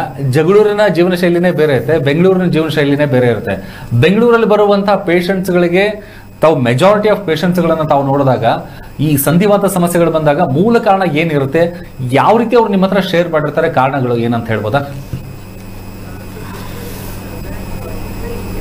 ಇವಾಗ ಫಾರ್ ಎಕ್ಸಾಂಪಲ್ ಹೇಳ್ಬೇಕು ಅಂತ ಹೇಳಿದ್ರೆ, ಇಲ್ಲಿ ಜಗಳೂರಲ್ಲಿ ಸ್ವಲ್ಪ ಶೀತ ಸ್ವಲ್ಪ ಕಮ್ಮಿ ಇರುತ್ತೆ. ಬಟ್ ಬೆಂಗಳೂರು ಕಂಪೇರ್ ಮಾಡಿದ್ರೆ ಅಲ್ಲಿ ಚಳಿನೂ ಜಾಸ್ತಿ ಇರುತ್ತೆ, ಜೊತೆಗೆ ಸ್ವಲ್ಪ ಮಳೆ ಕೂಡ ಜಾಸ್ತಿ ಬೀಳ್ತಾ ಇರುತ್ತೆ. ಸೊ ಅಲ್ಲಿರುವಾಗ ಆ ಸಿಂಪ್ಟಮ್ಸ್ ಗಳು ಆಬ್ವಿಯಸ್ಲಿ ಅಲ್ಲಿ ಜಾಸ್ತಿ ಆಗೇ ಆಗುತ್ತೆ. ಸೊ ಅವಾಗ ಕೆಲವೊಂದು ಯೂಶಲಿ ಏನ್ ಹೇಳ್ತಾರೆ ಅಂದ್ರೆ, ಸರ್ ಬೆಳಗ್ಗೆ ಎದ್ದಳಕ್ಕೆ ಆಗಲ್ಲ, ಆದ್ರೆ ತಣ್ಣೀರ್ ಮುಟ್ಟಕ್ಕೆ ಆಗಲ್ಲ, ಮುಟ್ಟಿದ್ರೆ ಒಂಥರ ಸ್ಟಿಫ್ನೆಸ್ ಆಗ್ತಾ ಇರುತ್ತೆ, ನಮ್ಗೆ ಅಡ್ಡಾಡಕ್ಕೆ ಕಷ್ಟ ಆಗುತ್ತೆ, ಮೇಲ್ಗಡೆ ಎದ್ದಳಕ್ಕಾಗಲ್ಲ, ಆಫೀಸ್ಗೆ ಹೋಗ್ಬೇಕಾಗತ್ತೆ ನಮ್ಮ ಹಸ್ಬೆಂಡ್ ಎಲ್ಲ, ಅವ್ರಿಗೆ ಮಕ್ಕಳಿಗೆಲ್ಲ ಹೋಗಕ್ಕಾಗಲ್ಲ, ಅಂದ್ರೆ ಅವ್ರಿಗೂ ಕೆಲಸ ಮಾಡ್ಕೊಡಕ್ಕಾಗಲ್ಲ, ಈ ತರ ಎಲ್ಲ ಹೇಳ್ತಾ ಇರ್ತಾರೆ. ಸೊ ಅದಕ್ಕೆ ನಾನು ಹೇಳೋದಿಷ್ಟೇ, ಅದನ್ನ ನಾವು ಲೈಫ್ ಸ್ಟೈಲ್ಗೆ ನಾವು ಚೇಂಜಸ್ ಆಗ್ಬೇಕಾಗತ್ತೆ. ಸೊ ಫಾರ್ ಎಕ್ಸಾಂಪಲ್ ಇವಾಗ ಬೇಸಿಕ್ ಕಾಲದಲ್ಲಿ ಆತರ ಏನು ಆಗಲ್ಲ, ಆದ್ರೆ ಚಳಿಗಾಲ ಬಂದ ತಕ್ಷಣ ಈ ರೊಮಟೈಡ್ ಆರ್ಥರೈಟಿಸ್ ಅನ್ನೋದು ಸಿಂಪ್ಟಮ್ಸ್ ಜಾಸ್ತಿ ಕಾಣಿಸ್ಕೊಳ್ತಾ ಇರುತ್ತೆ. ಅದಕ್ಕೆ ನಾನು ಯೂಶಲಿ ಏನ್ ಸಜೆಸ್ಟ್ ಮಾಡ್ತಿರ್ತೀನಿ ಅಂದ್ರೆ, ನೀವೆಲ್ಲ ಅಡಿಗೆ ಮಾಡ್ಕೊಳ್ಳೋದು ಎಲ್ಲ ಮಾಡ್ಕೊಳ್ಳುವಾಗ ಆದ್ರೆ ನೈಟ್ ಲೇಟ್ ಆಗಿ ಮಲಗಿ, ಬೇಗ ಅಂದ್ರೆ ಲೇಟ್ ಆಗಿ ಮಲಗಿ, ಆದ್ರೆ ಬೆಳಗ್ಗೆ ಲೇಟ್ ಆಗಿ ಎದ್ದೇಳಿ. ಅವಾಗ ಯೂಶಲಿ ಏನ್ ಲೈಫ್ ಸ್ಟೈಲ್ ಚೇಂಜ್ ಮಾಡ್ಕೋಬೇಕು ಅಂದ್ರೆ, ಇವಾಗ ಹಚ್ಕೊಡೋದಿರುತ್ತೆ, ಯಾಕಂದ್ರೆ ಕೆಲಸ ಮಾಡ್ಲೇಬೇಕಾಗುತ್ತಲ್ವಾ. ಸೊ ಹಚ್ಕೊಡೋದಾಗಿರ್ಬೋದು, ಅಡಿಗೆ ಕೆಲಸಗಳಾಗಿರ್ಬೋದು, ಅಥವಾ ಮನೆ ಕ್ಲೀನ್ ಮಾಡ್ಕೊಳ್ಳೋದು, ಅಥವಾ ಬೇರೆ ಬೇರೆ ಕೆಲಸಗಳನ್ನೆಲ್ಲದನ್ನು ಬಿಸಿಲು ಟೈಮಲ್ಲಿ ಮಾಡ್ಕೊಳ್ಳಿ. ಆದ್ರೆ ಸ್ವಲ್ಪ 7 ಗಂಟೆ 8 ಗಂಟೆ ಆಗ್ತಿದ್ದಂಗೆ ಸ್ವಲ್ಪ ಬಿಸಿಲು ಸ್ಟಾರ್ಟ್ ಆಗುತ್ತಲ್ಲ, ಆ ಟೈಮಲ್ಲಿ ನೀವೆಂದು ಎಲ್ಲಾ ಕೆಲಸಗಳು ಮಾಡ್ಕೊಳ್ಳಿ. ಅವಾಗ ಈ ನೋವುಗಳು ಕಮ್ಮಿ ಆಗುತ್ತೆ ಅಂತ ಯೂಶಲಿ ಹೇಳ್ತಾ ಇರ್ತೀನಿ. ಇವಾಗ ಜಗಳೂರು ಆಗಿರ್ಬೋದು, ಧಾರವಾಡಲ್ಲಿ ಹೋಗ್ತಾ ಇರ್ತೀನಿ, ಮತ್ತೆ ಶಿವಮೊಗ್ಗಕ್ಕೆ ಹೋಗ್ತಾ ಇರ್ತೀನಿ, ಹಾಸನ್ಗೆ ಹೋಗ್ತಾ ಇರ್ತೀನಿ. ಬಟ್ ಎಲ್ಲಾ ಕಡೆನೂ ಈ ರೊಮಟೈಡ್ ಆರ್ಥರೈಟಿಸ್ ಲಕ್ಷಣಗಳು ಕಾಣಿಸ್ಕೊಳ್ಳುತ್ತೆ. ಬಟ್ ಈ ವೆದರ್ ಅಂತ ಬಂದಾಗ ಕಂಪ್ಯಾರಿಟಿವ್ಲಿ ಸ್ವಲ್ಪ ವೇರಿಯೇಷನ್ಸ್ ಆಗುತ್ತೆ. ಹೊರತು ಆಬ್ವಿಯಸ್ಲಿ ಎಲ್ಲದರಲ್ಲೂ 1 or 2 ಡಿಗ್ರೀಸ್ ಅಷ್ಟೇ ವೇರಿಯೇಷನ್ಸ್ ಆಗಿರೋದ್ರಿಂದ ಯೂಶಲಿ ಸಿಂಪ್ಟಮ್ಸ್ ವೈಸ್ ಎಲ್ಲದೂ ಈಕ್ವಲ್ ಆಗಿ ಅಂದ್ರೆ ಸೇವಾಗೆ ಕಾಣಿಸ್ಕೊಳ್ತಾ ಇರುತ್ತೆ. ಅದಕ್ಕೆ ಯೂಶಲಿ ನಾವು ಸಜೆಸ್ಟ್ ಮಾಡೋದಿದ್ರೆ, ಬಾಡಿನ ಯಾವಾಗ್ಲೂ ವಾರ್ಮ್ ಆಗಿ ಇಟ್ಕೊಳ್ಳಿ. ಅಂದ್ರೆ ಬೆಚ್ಚನಾಗಿರ್ತಕ್ಕಂಥ ಪದಾರ್ಥಗಳು ತಿನ್ನೋದಾಗಿರ್ಬೋದು, ಅಥವಾ ಬೆಚ್ಚನಾಗಿರ್ತಕ್ಕಂಥ ವಸ್ತುಗಳಾಗಿರ್ಬೋದು, ಅಥವಾ ಬೆಚ್ಚನಾಗಿರ್ತಕ್ಕಂಥ ಲೈಫ್ ಸ್ಟೈಲ್ ನ ಲೀಡ್ ಮಾಡೋದ್ರಿಂದ ಅಥವಾ ಬಿಸಿಲನ್ನ ಯೂಸ್ ಮಾಡೋದ್ರಿಂದ ಕೂಡ ಈ ರೊಮಟೈಡ್ ಆರ್ಥರೈಟಿಸ್ ಕಂಟ್ರೋಲ್ ಆಗುತ್ತೆ, ಅನುಕೂಲ ಆಗುತ್ತೆ. ಇನ್ನೊಂದು ಸಿಂಪಲ್ ರೆಮಿಡಿ ಏನ್ ಹೇಳ್ಬೋದು ಅಂತ ಹೇಳಿದ್ರೆ, ಈ ಅರಿಶಿನ ಇರುತ್ತಲ್ವಾ, ಅರಿಶಿನ ತಗೊಂಡ್ಬಿಟ್ಟು ನೆತ್ತಿ ಮೇಲೆ ಹಾಕೊಳ್ಳೋದ್ರಿಂದ, ಅಥವಾ ಎಲ್ಲೆಲ್ಲಿ ಜಾಯಿಂಟ್ ಗಳಿಗೆ ಬರುತ್ತಲ್ಲ ಅಲ್ಲಲ್ಲಿ ಒಂದು ಸಿಂಪಲ್ ಆಗಿರ್ತಕ್ಕಂಥ ರೆಮಿಡಿ ಹೇಳ್ಬೋದು. ಒಂದು ಅರಿಶಿನ ಮತ್ತೆ ಮೆಣಸು ಮತ್ತೆ ಶುಂಠಿ ಮತ್ತೆ ಮತ್ತೆ ಬೆಳ್ಳುಳ್ಳಿ ಇವುಗಳನ್ನ ತಗೊಂಡ್ಬಿಟ್ಟು ಪೌಡರ್ ತರ ಮಾಡ್ಕೊಂಡು, ಅದಕ್ಕೆ ಎಲ್ಲೆಲ್ಲಿ ಊಟ ಬಂದಿರುತ್ತೆ, ಎಲ್ಲೆಲ್ಲಿ ನೋವು ಬಂದಿರುತ್ತೆ ಅದನ್ನ ಅಪ್ಲೈ ಮಾಡ್ತಾ ಬಂದ್ರೆ ಈ ರೊಮಟೈಡ್ ಆರ್ಥರೈಟಿಸ್ ಲಕ್ಷಣಗಳು ಕಮ್ಮಿ ಆಗೋದಕ್ಕೆ ಅನುಕೂಲ ಆಗುತ್ತೆ. ಜೊತೆಗೆ ಆ ಮಾರ್ನಿಂಗ್ ಸ್ಟಿಫ್ನೆಸ್ ಏನಿದೆಯಲ್ಲ ಅದು ಕಂಟ್ರೋಲ್ ಆಗೋದಕ್ಕೆ ಖಂಡಿತವಾಗ್ಲೂ ಅನುಕೂಲ ಆಗುತ್ತೆ. Okay, thank you. ಹಾಗೆ ಸುಧೀರ್ ಸರ್ ಹೇಳಿ, ಈಗ ಇತ್ತೀಚಿನ ದಿನಗಳಲ್ಲಿ ಏನಾಗಿದೆ ಅಂತಾರೆ, ಪ್ರತಿಯೊಬ್ಬರು ಸಹಿತ ಬ್ಯುಸಿ, ಹಳ್ಳಿಯಿಂದ ಹಿಡಿದು ದಿಲ್ಲಿವರೆಗೂ ಸಹಿತ ಒಂದು ಕೃಷಿಯಲ್ಲಿ ನಿರತರಾಗಿರ್ತಾರೆ. ಜೊತೆಗೆ ಉದ್ಯೋಗಗಳು, ಸಾಫ್ಟ್ವೇರು ಅಥವಾ ಬೇರೆ ಬೇರೆ ಇಂಡಸ್ಟ್ರಿಯಲ್ಲಿ ಯಾರು ಕೆಲಸ ಮಾಡ್ತಾರೆ ಅವರಿಗೆ ಆಯಿತು. ದೇಹಕ್ಕೆ ಕೆಲಸಗಳು ಕಡಿಮೆ ಆಗಿದೆ, ಅಂದರೆ ಫಿಸಿಕಲಿ ಮಾಡುವಂಥ ಆ್ಯಕ್ಟಿವಿಟೀಸ್ಗಳು ಕಡಿಮೆ ಆಗಿದೆ. ಮೆಂಟಲಿ ಕೆಲಸ ಜಾಸ್ತಿ ಆಗ್ತಾರೆ. ಪ್ರತಿಯೊಂದು ಏನೇ ಯೋಚನೆ ಮಾಡಿದ್ರು ಸಹಿತ ಬಿಸ್ನೆಸ್ ಪ್ರಾಸ್ಪೆಕ್ಟಿವ್ ಆಗಲಿ, ಅಥವಾ ಸ್ಟೂಡೆಂಟ್ಸ್ ಆಗಿದ್ರೆ ಎಜುಕೇಷನ್ ದೃಷ್ಟಿಕೋನದಲ್ಲಿ ಆಗಿರ್ಬೋದು, ಅಕಾಡೆಮಿಕ್ ಇದರಲ್ಲಿ ಆಗಿರ್ಬೋದು. ಬಟ್ ಮನುಷ್ಯನಿಗೆ ಮನಸ್ಸಿನ ಮೇಲೆ ಒತ್ತಡ ಜಾಸ್ತಿ ಆಗ್ತಾ ಇದೆ, ದೇಹದ ಮೇಲೆ ಒತ್ತಡಗಳು ಕಡಿಮೆ ಆಗ್ತಾ ಇದೆ. ಅಂದರೆ ಒತ್ತಡಗಳು ದೇಹದ ಮೇಲೆ ಆಗ್ತಾ ಇರೋದಕ್ಕೆ ಕಾಯಿಲೆಗಳು ಹೆಚ್ಚಾಗ್ತಾ ಇದೆಯಾ ಅಥವಾ ಹೇಗೆ? 100%. ಅದೇ ಹೇಳ್ತಾರೆ, ನಮ್ಮ ಆಲೋಚನೆ ಹೇಗಿರುತ್ತೆ ನಮ್ಮ ಆರೋಗ್ಯ ಅದು ನಿರ್ಧರಿಸುತ್ತಂತ. ನಮ್ಮ ಆಲೋಚನೆಯೇ ನಮ್ಮ ಆರೋಗ್ಯವನ್ನು ನಿರ್ಧರಿಸುತ್ತೆ. How we think that is the determination of health ಅಂತ ಹೇಳಿದ್ರೆ, ಈಗ ತುಂಬಾ ಜನಕ್ಕೆ, ಈಗ ಆವಾಗಲೇ ಡಾಕ್ಟರ್ ಹೇಳಿದ್ರು, ನಾವು ಊಟ ಮಾಡಬೇಕಾದಾಗ ಒಂದು ಗಂಜಿ ನಾವು ರೆಡಿ ಮಾಡಿ ಇಟ್ಕೊಂಡ್ರು ಕೂಡ, ನಮ್ಗೆ ಈ ಗಂಜಿ ತಿನ್ನೋದಕ್ಕೆ ಯೋಗ್ಯತೆ ಕೊಟ್ಟಂತ ಆ ರೈತ ಬಾಂಧವನಿಗೆ ನಾನೊಂದು ಕೃತಜ್ಞತೆ ಮನೋಭಾವ ಸಲ್ಲಿಸ್ತೇನೆ. ಜೊತೆಗೆ ಇಂಥ ಒಂದು ಅದ್ಭುತವಾಗಿರ್ತಕ್ಕಂಥ ಗಂಜಿ ನನ್ನ ಮುಂದೆ ಇದೆ, ಎಷ್ಟು ಚೆನ್ನಾಗಿ ಮಾಡಿದ್ದಾರೆ ಈ ಗಂಜಿನ, ತುಂಬಾ ಅದ್ಭುತವಾಗಿರುತ್ತೆ, ಇದನ್ನ ತಗೊಂಡ ನನ್ನ ಆರೋಗ್ಯ ತುಂಬಾ ಚೆನ್ನಾಗಿರುತ್ತೆ ಅಂತ ಹೇಳಿ ಗಂಜಿ ಕುಡಿದ್ರೆ ಅಮೃತವಾಗಿ ಹೋಗುತ್ತೆ. ಅದೇ ನಾನು ಮೃಷ್ಟಾನ್ನ ಭೋಜನ, ರಾಜಭೋಜನ ಇಟ್ಬಿಟ್ಟು ಅವರಿಗೆ ಅಡುಗೆ ಮಾಡ್ಕೊಳ್ಳೋರಿಗೆ ಬೈಯೋದು, ರೈತರಿಗೆ ಬೈಯೋದು, ಅಕ್ಕಿ ಬೆಂದಿಲ್ಲ, ಅನ್ನ ಬೆಂದಿಲ್ಲ, ಇದೆಲ್ಲ ಬೈಕೊಂಡು ಒಂದು ತುತ್ತು ತಿಂದರೆ 100% ವಿತಿನ್ 10 minutes ಅಲ್ಲಿ ಗ್ಯಾಸ್ಟ್ರಿಕ್ ಬಂದೇ ಬರುತ್ತೆ. ಇದು ಬೇಕಾದ್ರೆ ವೀಕ್ಷಕರು ಟ್ರೈ ಮಾಡ್ಬೇಕಾದ್ರೆ ನೋಡ್ಬೋದು. ಇದನ್ನೇ ನಾವು ಹೇಳ್ಕೊಡೋದು, ನಿಮ್ಮ ಆಲೋಚನೆಗಳನ್ನ ಸ್ವಲ್ಪ ಸೈಡಿಗೆ ತಗೊಂಬನ್ನಿ. ಹಿಂದೆ ಇವಾಗ ನೋಡಿ, ನಮ್ಮ ಆಯಸ್ಸು, ನಮ್ಮ ಹಿಂದಿನ ಪರಂಪರೆ ಸ್ವಲ್ಪ ಹೋಗೋಣ. ಹಿಂದೆ ಸ್ವಲ್ಪ ಋಷಿಮುನಿಗಳು ಎಷ್ಟು ವರ್ಷ ಬದುಕ್ತಾ ಇದ್ರು, ಇನ್ನೂ ಹಿಮಾಲಯಗಳಲ್ಲಿ ಇನ್ನೂ ಉಸಿರಾಡ್ಕೊಂಡೇ ಇದ್ದಾರೆ. ಕಾರಣ ಏನು ಅಂದ್ರೆ ಅವರ ಆಲೋಚನೆ ಒಂದೇ, ತನಗೆ ಮುಕ್ತಿ ಬೇಕು ಅಂತ ಮಾತ್ರ ಇರುತ್ತೆ. ಇಲ್ಲೇನಾಗಿದೆ ಅಂದ್ರೆ, ನೀವಾಗಲೇ ಹೇಳಿದಾಗೆ ಬದುಕು ಒಂದು ಸರ್ಕಸ್ ಆಗಿ ಹೋಗ್ಬಿಟ್ಟಿದೆ. ಹೋರಾಟಕ್ಕಾಗಿ ಓಡಾಟ, ಓಡಾಟಗೊಂದು ಹೋರಾಟ, ಅದೇ ಬದುಕು ಆಗೋಗಿದೆ. ಅವಾಗ 40 ವರ್ಷ, 20 ವರ್ಷ, 15 ವರ್ಷಕ್ಕೆಲ್ಲ ಆರ್ಥರೈಟಿಸ್ ಪ್ರಾಬ್ಲಮ್ ಆಗಲಿ ಇದು ಬರ್ತಾ ಇದೆ. ಇದು ಮುಖ್ಯವಾಗಿ ಬರೋದು ಅಂತ ಹೇಳಿದ್ರೆ ಸಮಯ ಇಲ್ಲ ಅನ್ನೋದು. ಇದು ಸಿಂಪಲ್ ಲಾಜಿಕ್. 8 × 8 × 8 ಮಾಡ್ಕೊಳ್ಳಿ. 8 3 24. ನಿಮಗೂ 24 ಗಂಟೆ, ನನಗೂ 24 ಗಂಟೆ, ಡಾಕ್ಟ್ರಿಗೂ 24 ಗಂಟೆ. ಪ್ರತಿಯೊಬ್ಬನಿಗೂ ಬ್ಯುಸಿಯಾಗಿರ್ಲಿ, ಲೇಸಿಯಾಗಿರ್ಲಿ, ಮನೇಲೇ ಮಲ್ಕೊಂಡು 24 ಗಂಟೆ. 8 ಗಂಟೆ ನಿಮ್ಮ ಕೆಲಸಕ್ಕೆ ಇಟ್ಕೊಳ್ಳಿ, 8 ಗಂಟೆ ನೀವು ನಿದ್ರೆ ಮಾಡೋದಕ್ಕೆ ಇಟ್ಕೊಳ್ಳಿ, ಇನ್ನು 8 ಗಂಟೆ ನಿಮ್ಮ ಚಟುವಟಿಕೆಗಳಿಗೆ ಇಟ್ಕೊಳ್ಳಿ. ಯಾಕಾಗಲ್ಲ? Time it's not a scheduled. You have to schedule the time. ನಾವು ಶೆಡ್ಯೂಲ್ ಮಾಡ್ಕೋಬೇಕು. 10 ನಿಮಿಷ ಇವತ್ತಿಂದ ಒಂದು ಓದ್ ತಗೊಳ್ಳಿ. 20 ನಿಮಿಷ ನಾನು ಯಾರ ಹತ್ರನೂ ಮಾತಾಡೋದಿಲ್ಲ, ನಾನು ಅವಲೋಕಿಸ್ಕೊಳ್ತೀನಿ. ನಾನು ಏನಕ್ಕೋಸ್ಕರ ಇಲ್ಲಿ ಬಂದಿದ್ದೀನಿ, ನನ್ನ ಕೆಲಸ ಏನು, ಭಗವಂತ ನನಗೆ ಏನಕ್ಕೆ ಕಳಿಸಿದ್ದಾನೆ. ನನ್ನ ದೇಹದ ಪ್ರತಿಯೊಂದು ಅಂಗಾಂಗಗಳು ನನ್ನ ಹತ್ರ ಮಾತಾಡುತ್ತೆ. Each cell speaks us. Correct ಅಲ್ವಾ?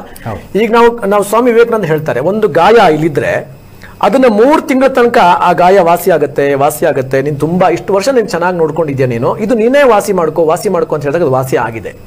ಉಲ್ಲೇಖಗಳಿದೆ, ರೆಕಾರ್ಡ್ಸ್ಗಳಿದೆ, ಪುಸ್ತಕಗಳಿದೆ, ಸ್ವಾಮಿ ವಿವೇಕಾನಂದ ಚರಿತ್ರೆಗಳಿದೆ, ಓದಿ ನೋಡಿ. ಯಾಕೆ ಅಂತ ಹೇಳಿದ್ರೆ ಮನಸ್ಸಿನ ಮಾತು ಸೆಲ್ಸ್ ಕೇಳುತ್ತೆ.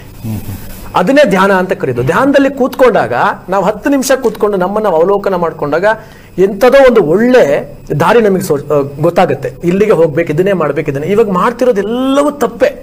ಪ್ರತಿಯೊಬ್ರು ತಪ್ಪೇ ಮಾಡ್ತಿದ್ದಾರೆ. ಬಿಟ್ರೆ ಇದೆಲ್ಲ ಎಲ್ಲಿಂದ ಸಿಕ್ತು ನಮಗೆ? ಯಾಕೆ ನಾವು ಇದು ಇಷ್ಟು ಕಠೋರವಾಗಿ ನಿಷ್ಠುರವಾಗಿ ಯಾಕೆ ಹೇಳ್ತೀವಿ ಅಂತ ಹೇಳಿದ್ರೆ, ಇದೆಲ್ಲ ಸಂಹಿತೆಗಳಲ್ಲಿ ಬರೆದಿದೆ. ಒಂದೊಂದು ಪುಸ್ತಕಗಳಲ್ಲಿ ರೋಗದ ಭಯವೇಕೆ ಅಂತ ಅದ್ಭುತವಾಗಿರ್ತಕ್ಕಂಥ ಪುಸ್ತಕ ಇದೆ. ಆ ಪುಸ್ತಕ ಒಂದ್ಸಲಿ ಓದ್ ನೋಡ್ಬಿಟ್ರೆ ರೋಗ ಬರಸ್ಕೊಳ್ಳೇಬಾರ್ದು ಅನ್ನೋದು ನಮಗೆ ಗೊತ್ತಾಗ್ಬಿಡುತ್ತೆ. ಇನ್ನು ವೈದ್ಯ ಧನ್ವಂತರಿ ಖ್ಯಾತಿ ಡಾಕ್ಟರ್ ಲತಾ ಶೇಖರ್ ಬರೆದ್ರೆ ಮುದ್ರಾ ಸಂಜೀವಿನಿ ಪುಸ್ತಕ ತೆಗೆದು ನೋಡ್ಬಿಟ್ರೆ ಕ್ಯಾನ್ಸರ್ ಪ್ರಿವೆನ್ಷನ್ಸ್ ಮುದ್ರಾಸ್ ಅಂತಾನೆ ಬರ್ದ್ಬಿಟ್ಟಿದ್ದಾರೆ. ಮನುಷ್ಯ ಮನಸ್ಸು ಕೊಟ್ಟು ಮಾಡಿದ್ರೆ ಮಾರ್ಗ ಸಿಕ್ಕೇ ಸಿಗುತ್ತೆ. ಅದರಲ್ಲೇ ಈ ಯೋಗ, ನೀವು ಅವಾಗ ಹೇಳೋದು ಯೋಗ, ಚಿತ್ತ, ಮನಸ್ಸು ನಿಗ್ರಹಗಳು ನಮಗಿರ್ಬೇಕು. ಬಿಟ್ರೆ ಅವುಗಳು ನಮ್ಮನ್ನು ನಿಗ್ರಹ ಮಾಡ್ತಾ ಇದ್ದಾವೆ. ಇವಾಗ ಆ ನಿಗ್ರಹದಿಂದ ಸ್ವಲ್ಪ ನಾವು ಡೈವರ್ನ ಚೇಂಜ್ ಮಾಡಬೇಕು, ಪ್ರಾಪರ್ ಡ್ರೈವಿಂಗ್ ಮಾಡಬೇಕು, ಅವಾಗ ಸರಿಯಾಗುತ್ತೆ. ನಾನು ತುಂಬಾ ಜನಕ್ಕೆ ಹೇಳ್ತಾ ಇರ್ತೀನಿ, ಆರಂಭದ ಹೆಜ್ಜೆ ನೀವು ಇಡೋಕ್ಕಿಂತ ಮುಂಚೆ ಯೋಚನೆ ಮಾಡಿ, ನೀವು ಇಡ್ತಿರೋ ಹೆಜ್ಜೆ ಕರೆಕ್ಟ್ ಆಗಿದೆಯಾ ಅಂತ. ತುಂಬಾ ಬಹುದೂರ ಕ್ರಮಿಸಿದ ಮೇಲೆ ನೀವು ಯಾವುದೋ ಒಂದು ರಾಂಗ್ ಡಿಸಿಷನ್ ಅಲ್ಲಿ ಬಹುದೂರ ಕ್ರಮಿಸ ಆಗೋಗಿರುತ್ತೆ. ಅದಾದ್ಮೇಲೆ ತಿರುಗಿ ನೋಡಿದಾಗ ಅಲ್ಲಿ ಹೇಳ್ತಾರೆ ಕೊನೆಗೆ, ನೀವು ಸ್ವಲ್ಪ ಧ್ಯಾನ ಮಾಡಬೇಕಾಗಿತ್ತು, ನೀವು ಸ್ವಲ್ಪ ಯೋಗ ಮಾಡಬೇಕಾಗಿತ್ತು, ನೀವು ಯಾಕೆ ಇಷ್ಟು ದೂರ ಬಂದ್ಬಿಟ್ಟಿದ್ದೀರಿ. ಅಷ್ಟೊತ್ತಿಗೆ ಇಡೀ ದೇಹ ಔಷಧಿಗಳ ಮೂಟೆ ಆಗಿರುತ್ತೆ. ಸೊ ಇದನ್ನ ಅವಾಯ್ಡ್ ಮಾಡಬೇಕು ಅಂದ್ರೆ daily 20 minutes seat of silence, ಇದು ಮುಖ್ಯ ಬೇಕಾಗಿದೆ. ಮನಸ್ಸಿನ ನಿಗ್ರಹ ಮಾಡ್ಕೋಬೇಕು, ನಾವು ಚೆನ್ನಾಗಿ ಬದುಕಬೇಕು. ಬರೀ ದುಡ್ಡು ಒಂದೇ ಬಂಡವಾಳ ಅಲ್ಲ, ದಯವಿಟ್ಟು ತಿಳ್ಕೊಳ್ಳಿ. ಆರೋಗ್ಯಕ್ಕಿಂತ ದೊಡ್ಡದು ಬೇರೆ ಯಾವುದೂ ಇಲ್ಲ. ಹಾಗಾಗಿ ಪ್ರತಿಯೊಬ್ಬ ವೈದ್ಯರು ಕೂಡ ಅದೇ ದೆಸೆಯಲ್ಲಿ ಕೆಲಸ ಮಾಡ್ತಿದ್ದಾರೆ. ಓಕೆ, ಮಾತಾಡ್ತೀನಿ. ಜೊತೆಗೆ ಡಾಕ್ಟರ್ ಚರಣ್ ಸರ್, ಈಗ ತಾವು ಹೇಳಿ ಒಂದಿಷ್ಟು ಮನೆಮದ್ದುಗಳನ್ನು ಹೇಳ್ತಾ ಇದ್ರಿ. ಆದರೆ ಬೆಂಗಳೂರಿನ ಲೈಫ್ ಸ್ಟೈಲ್ ಜೊತೆಗೆ ಜಗಳೂರಿನ ಲೈಫ್ ಸ್ಟೈಲ್ ಅಂತಂದರೆ ಬೇರೆ ಬೇರೆ ಕರ್ನಾಟಕದ ಹಲವಾರು ಭಾಗಗಳಲ್ಲಿ ಜೀವನದ ಶೈಲಿಯನ್ನು ನಾವು ನೋಡ್ತಾ ಹೋದರೆ ಸಂಧಿವಾತ ಅನ್ನೋದು ಪ್ರತಿಯೊಬ್ಬರ ಜೀವನದ ಸಹಿತ ಬರ್ತಾನೆ ಇದೆ. ಅಂದರೆ 60 ವರ್ಷಗಳಲ್ಲಿ ಬರುವಂಥದ್ದು ಒಂದು 30 ವರ್ಷದಲ್ಲೇ ಬರ್ತಾ ಇದೆ. ಅಂದರೆ ಇದನ್ನು ಸರಿ ಮಾಡ್ಕೋಬೇಕು ಅಂತಂದರೆ ತಮ್ಮ ಆಯುರ್ವೇದ ವೈದ್ಯ ಪದ್ಧತಿ ಅಥವಾ ಆಯುರ್ವೇದ ಸೂತ್ರಗಳು ಏನು ಹೇಳುತ್ತೆ ಇದಕ್ಕೆ? ಏನ್ ಹೇಳ್ತಾರೆ ಅಂತ ಹೇಳಿದ್ರೆ, ಈ ರೊಮಟೈಡ್ ಆರ್ಥರೈಟಿಸ್ ಅಂತ ಅವಾಗಲೇ ತಿಳಿಸ್ಕೊಟ್ಟಿದ್ರು. ಅಂದ್ರೆ ಕಾರಣಗಳು ಅಂತ ಬಂದಾಗ ಬಾಡಿ ಒಳಗೆ ಪಿತ್ತದಂಶ ಯಾವಾಗ ಜಾಸ್ತಿ ಆಗುತ್ತಲ್ಲ ಅವಾಗ ಈ ಚಿಕ್ಕ ಪುಟ್ಟ ಜಾಗಗಳಿಗೆ ಹೋಗುತ್ತೆ ಅಂತ ಇದೆ. ಅದಕ್ಕೆ ಆಯುರ್ವೇದದಲ್ಲಿ ತುಂಬಾ ಚೆನ್ನಾಗಿರ್ತಕ್ಕಂಥ ಒಂದು ಟ್ರೀಟ್ಮೆಂಟ್ ಹೇಳ್ತಾರೆ. ಎಸ್ಪೆಷಲಿ ಪಂಚಕರ್ಮ ಟ್ರೀಟ್ಮೆಂಟ್ ಅಲ್ಲಿ ಒಂದು ವಿರೇಚನ ಅಂತ ಒಂದು ಟ್ರೀಟ್ಮೆಂಟ್ ಇರುತ್ತೆ. ಆ ವಿರೇಚನ ಟ್ರೀಟ್ಮೆಂಟ್ ಮಾಡೋದ್ರಿಂದ ಬಾಡಿ ಒಳಗಿರ್ತಕ್ಕಂಥ ಟಾಕ್ಸಿನ್ಸ್, ಪಿತ್ತದಂಶ, ಕಫದಂಶ ಎಲ್ಲ ಬೇದಿ ಮುಖಾಂತರ ಹೊರಗಡೆ ಹೋಗುತ್ತೆ. ಅದೊಂದು ಎಂಟಿಂತ ಟ್ರೀಟ್ಮೆಂಟ್. ಆ ಟ್ರೀಟ್ಮೆಂಟ್ ಎಲ್ಲಿವರೆಗೂ ಮಾಡಬೇಕು ಅಲ್ಲಿವರೆಗೂ ಈ ಪಿತ್ತದೋಷಗಳು ಹಂಗೆ ಉಳಿದಿರುತ್ತೆ. ಅದಕ್ಕೆ ಇಷ್ಟೊಂದ್ಸರಿ ಏನೆಲ್ಲ ಟ್ರೀಟ್ಮೆಂಟ್ ತಗೊಂಡು ಏನೆಲ್ಲ ಮಾಡಿದ್ರು ಮತ್ತೆ ಆ ರೊಮಟೈಡ್ ಆರ್ಥರೈಟಿಸ್ ಹಂಗೆ ಕೂತ್ಕೊಳ್ಳುತ್ತೆ. ಆದ್ರೆ ವಿರೇಚನ ಟ್ರೀಟ್ಮೆಂಟ್ ಆದ್ಮೇಲೆ ಆ ಪಾಚನಮರ್ತ ಕಟ್ಟೆ ಆಗಂತ ತಗೋತಿ, ಮತ್ತೆ ರಾಷ್ಟ್ರಾದಿನೇಪ, ಮಹಾನಡತೆಲ್ಲ ಈ ರೀತಿ ಮೆಡಿಸಿನ್ಸ್ ಗಳೆಲ್ಲ ಇರುತ್ತೆ. ಅವುಗಳನ್ನ 1-3 ತಿಂಗಳು ತಗೊಂಡ್ರೆ ಸಾಕಾಗುತ್ತೆ. ಎಷ್ಟೇ ವರ್ಷಗಳಿಂದ ಈ ರೊಮಟೈಡ್ ಆರ್ಥರೈಟಿಸ್ ಅನ್ಬೋತಾ ಇದ್ರು ಕಂಪ್ಲೀಟ್ ಆಗಿ ವಾಸಿ ಆಗುತ್ತೆ, ಮತ್ತೆ ರಿಯಕರ್ ಆಗೋದು ಇಲ್ಲ. ಯಾಕೆ ಅಂದ್ರೆ ಬಾಡಿ ಒಳಗೆ ಇರ್ತಕ್ಕಂಥ ಪಿತ್ತದಂಶ ಏನ್ ಮೂಲ ಕಾರಣ ಅಲ್ವಾ, ಅದೇ ಹೊರಗಡೆ ಹೋಗೋದ್ರಿಂದ ಆಬ್ವಿಯಸ್ಲಿ ಈ ಕಾಯಿಲೆ ಇನ್ನೊಂದ್ಸರಿ ಬರಲ್ಲ ಅಂತ. ಇನ್ನೊಂದು ಆಸ್ಟಿಯೋಆರ್ಥೈಟಿಸ್ ಬಗ್ಗೆ ಮಾತಾಡ್ತಾ ಇದ್ವಿ. ಆಸ್ಟಿಯೋಆರ್ಥೈಟಿಸ್ ಅಂದ್ರೆ ಮೂಳೆಗಳು ಯಾವಾಗ ಸವಿತಾ ಬರುತ್ತಲ್ಲ ಅವಾಗ ಈ ತರ ಈ ಮೂಳೆಗಳು ಸವಿತಾ ಯಾವಾಗ ಈ ಆಸ್ಟಿಯೋಆರ್ಥೈಟಿಸ್ ಸ್ಟಾರ್ಟ್ ಆಗುತ್ತೆ, ಅದಕ್ಕೆ ನಾವು ಆಪಗುಗ್ಗುಲು, ಮಹಾನಾಣಚನ, ಅಶ್ವಗಂಧ ಚೂರ್ಣ, PTC ಘೃತ, ಕಲ್ಯಾಣಚರ ಈ ರೀತಿ ಮೆಡಿಸಿನ್ಸ್ ಗಳೆಲ್ಲ ಇರುತ್ತೆ. ಅದರಲ್ಲಿ ಎಸ್ಪೆಷಲಿ ಅಸ್ಥಿಶೃಂಖಲ, ಲಾಕ್ಸ್, ಚಲ್ಲಾಕಿ ಅಂತ ಇರುತ್ತೆ. ಅವುಗಳು ಅಲ್ಲಿರ್ತಕ್ಕಂಥ ಮೂಳೆಗಳನ್ನ ಉತ್ಪತ್ತಿ ಮಾಡ್ಬಿಟ್ಟು ಆ ಡಿಸೀಸ್ ನ ಕಾಯಿಲೆನ ಕಂಪ್ಲೀಟ್ ಆಗಿ ವಾಸಿ ಆಗುತ್ತೆ ಅಂತ ರಿಸರ್ಚ್ ಕೂಡ ಹೇಳ್ತಾ ಇದೆ. ಹಂಗಾಗ್ಬಿಟ್ಟು ಒಂದ್ ಮೂರ್ ತಿಂಗಳು 6 ತಿಂಗಳು ಕರೆಕ್ಟ್ ಆಗಿ ಮೆಡಿಸಿನ್ಸ್ ಎಲ್ಲ ತಗೊಳ್ತಾ ಬಂದ್ರೆ ಎಷ್ಟೇ ಜಾಸ್ತಿ ಮೂಳೆಗಳು ಸೌದಿದ್ದು ಕೆಳಗಡೆ ಕುತ್ಕೊಳಕ್ಕಾಗಲ್ಲ, ಸರ್ಜರಿ ಮಾಡ್ಬೇಕು ಅಂತಿದ್ರು ಕೂಡ ಕಂಪ್ಲೀಟ್ ಆಗಿ ವಾಸಿ ಆಗುತ್ತೆ. ಏನು ಟೆನ್ಷನ್ ಮಾಡೋದ್ ಬೇಡ. ಜೊತೆಗೆ ಅಲ್ಲಿ ಇವಾಗ ಲಂಬರ್ ಸ್ಪಾಂಡೋಸಿಸ್ ಆಗಿರ್ಬೋದು, ಕತ್ತಲಿರ್ತಕ್ಕಂಥ ಮೂಳೆಗಳಾಗಿರ್ಬೋದು, ಎಲ್ಲಾ ತರದ ಮೂಳೆಗಳು ಕೂಡ ಅಲ್ಲಿ ಉತ್ಪತ್ತಿ ಆಗ್ಬಿಟ್ಟು ಕಂಪ್ಲೀಟ್ ಆಗಿ ನಾರ್ಮಲ್ ಆಗುತ್ತೆ.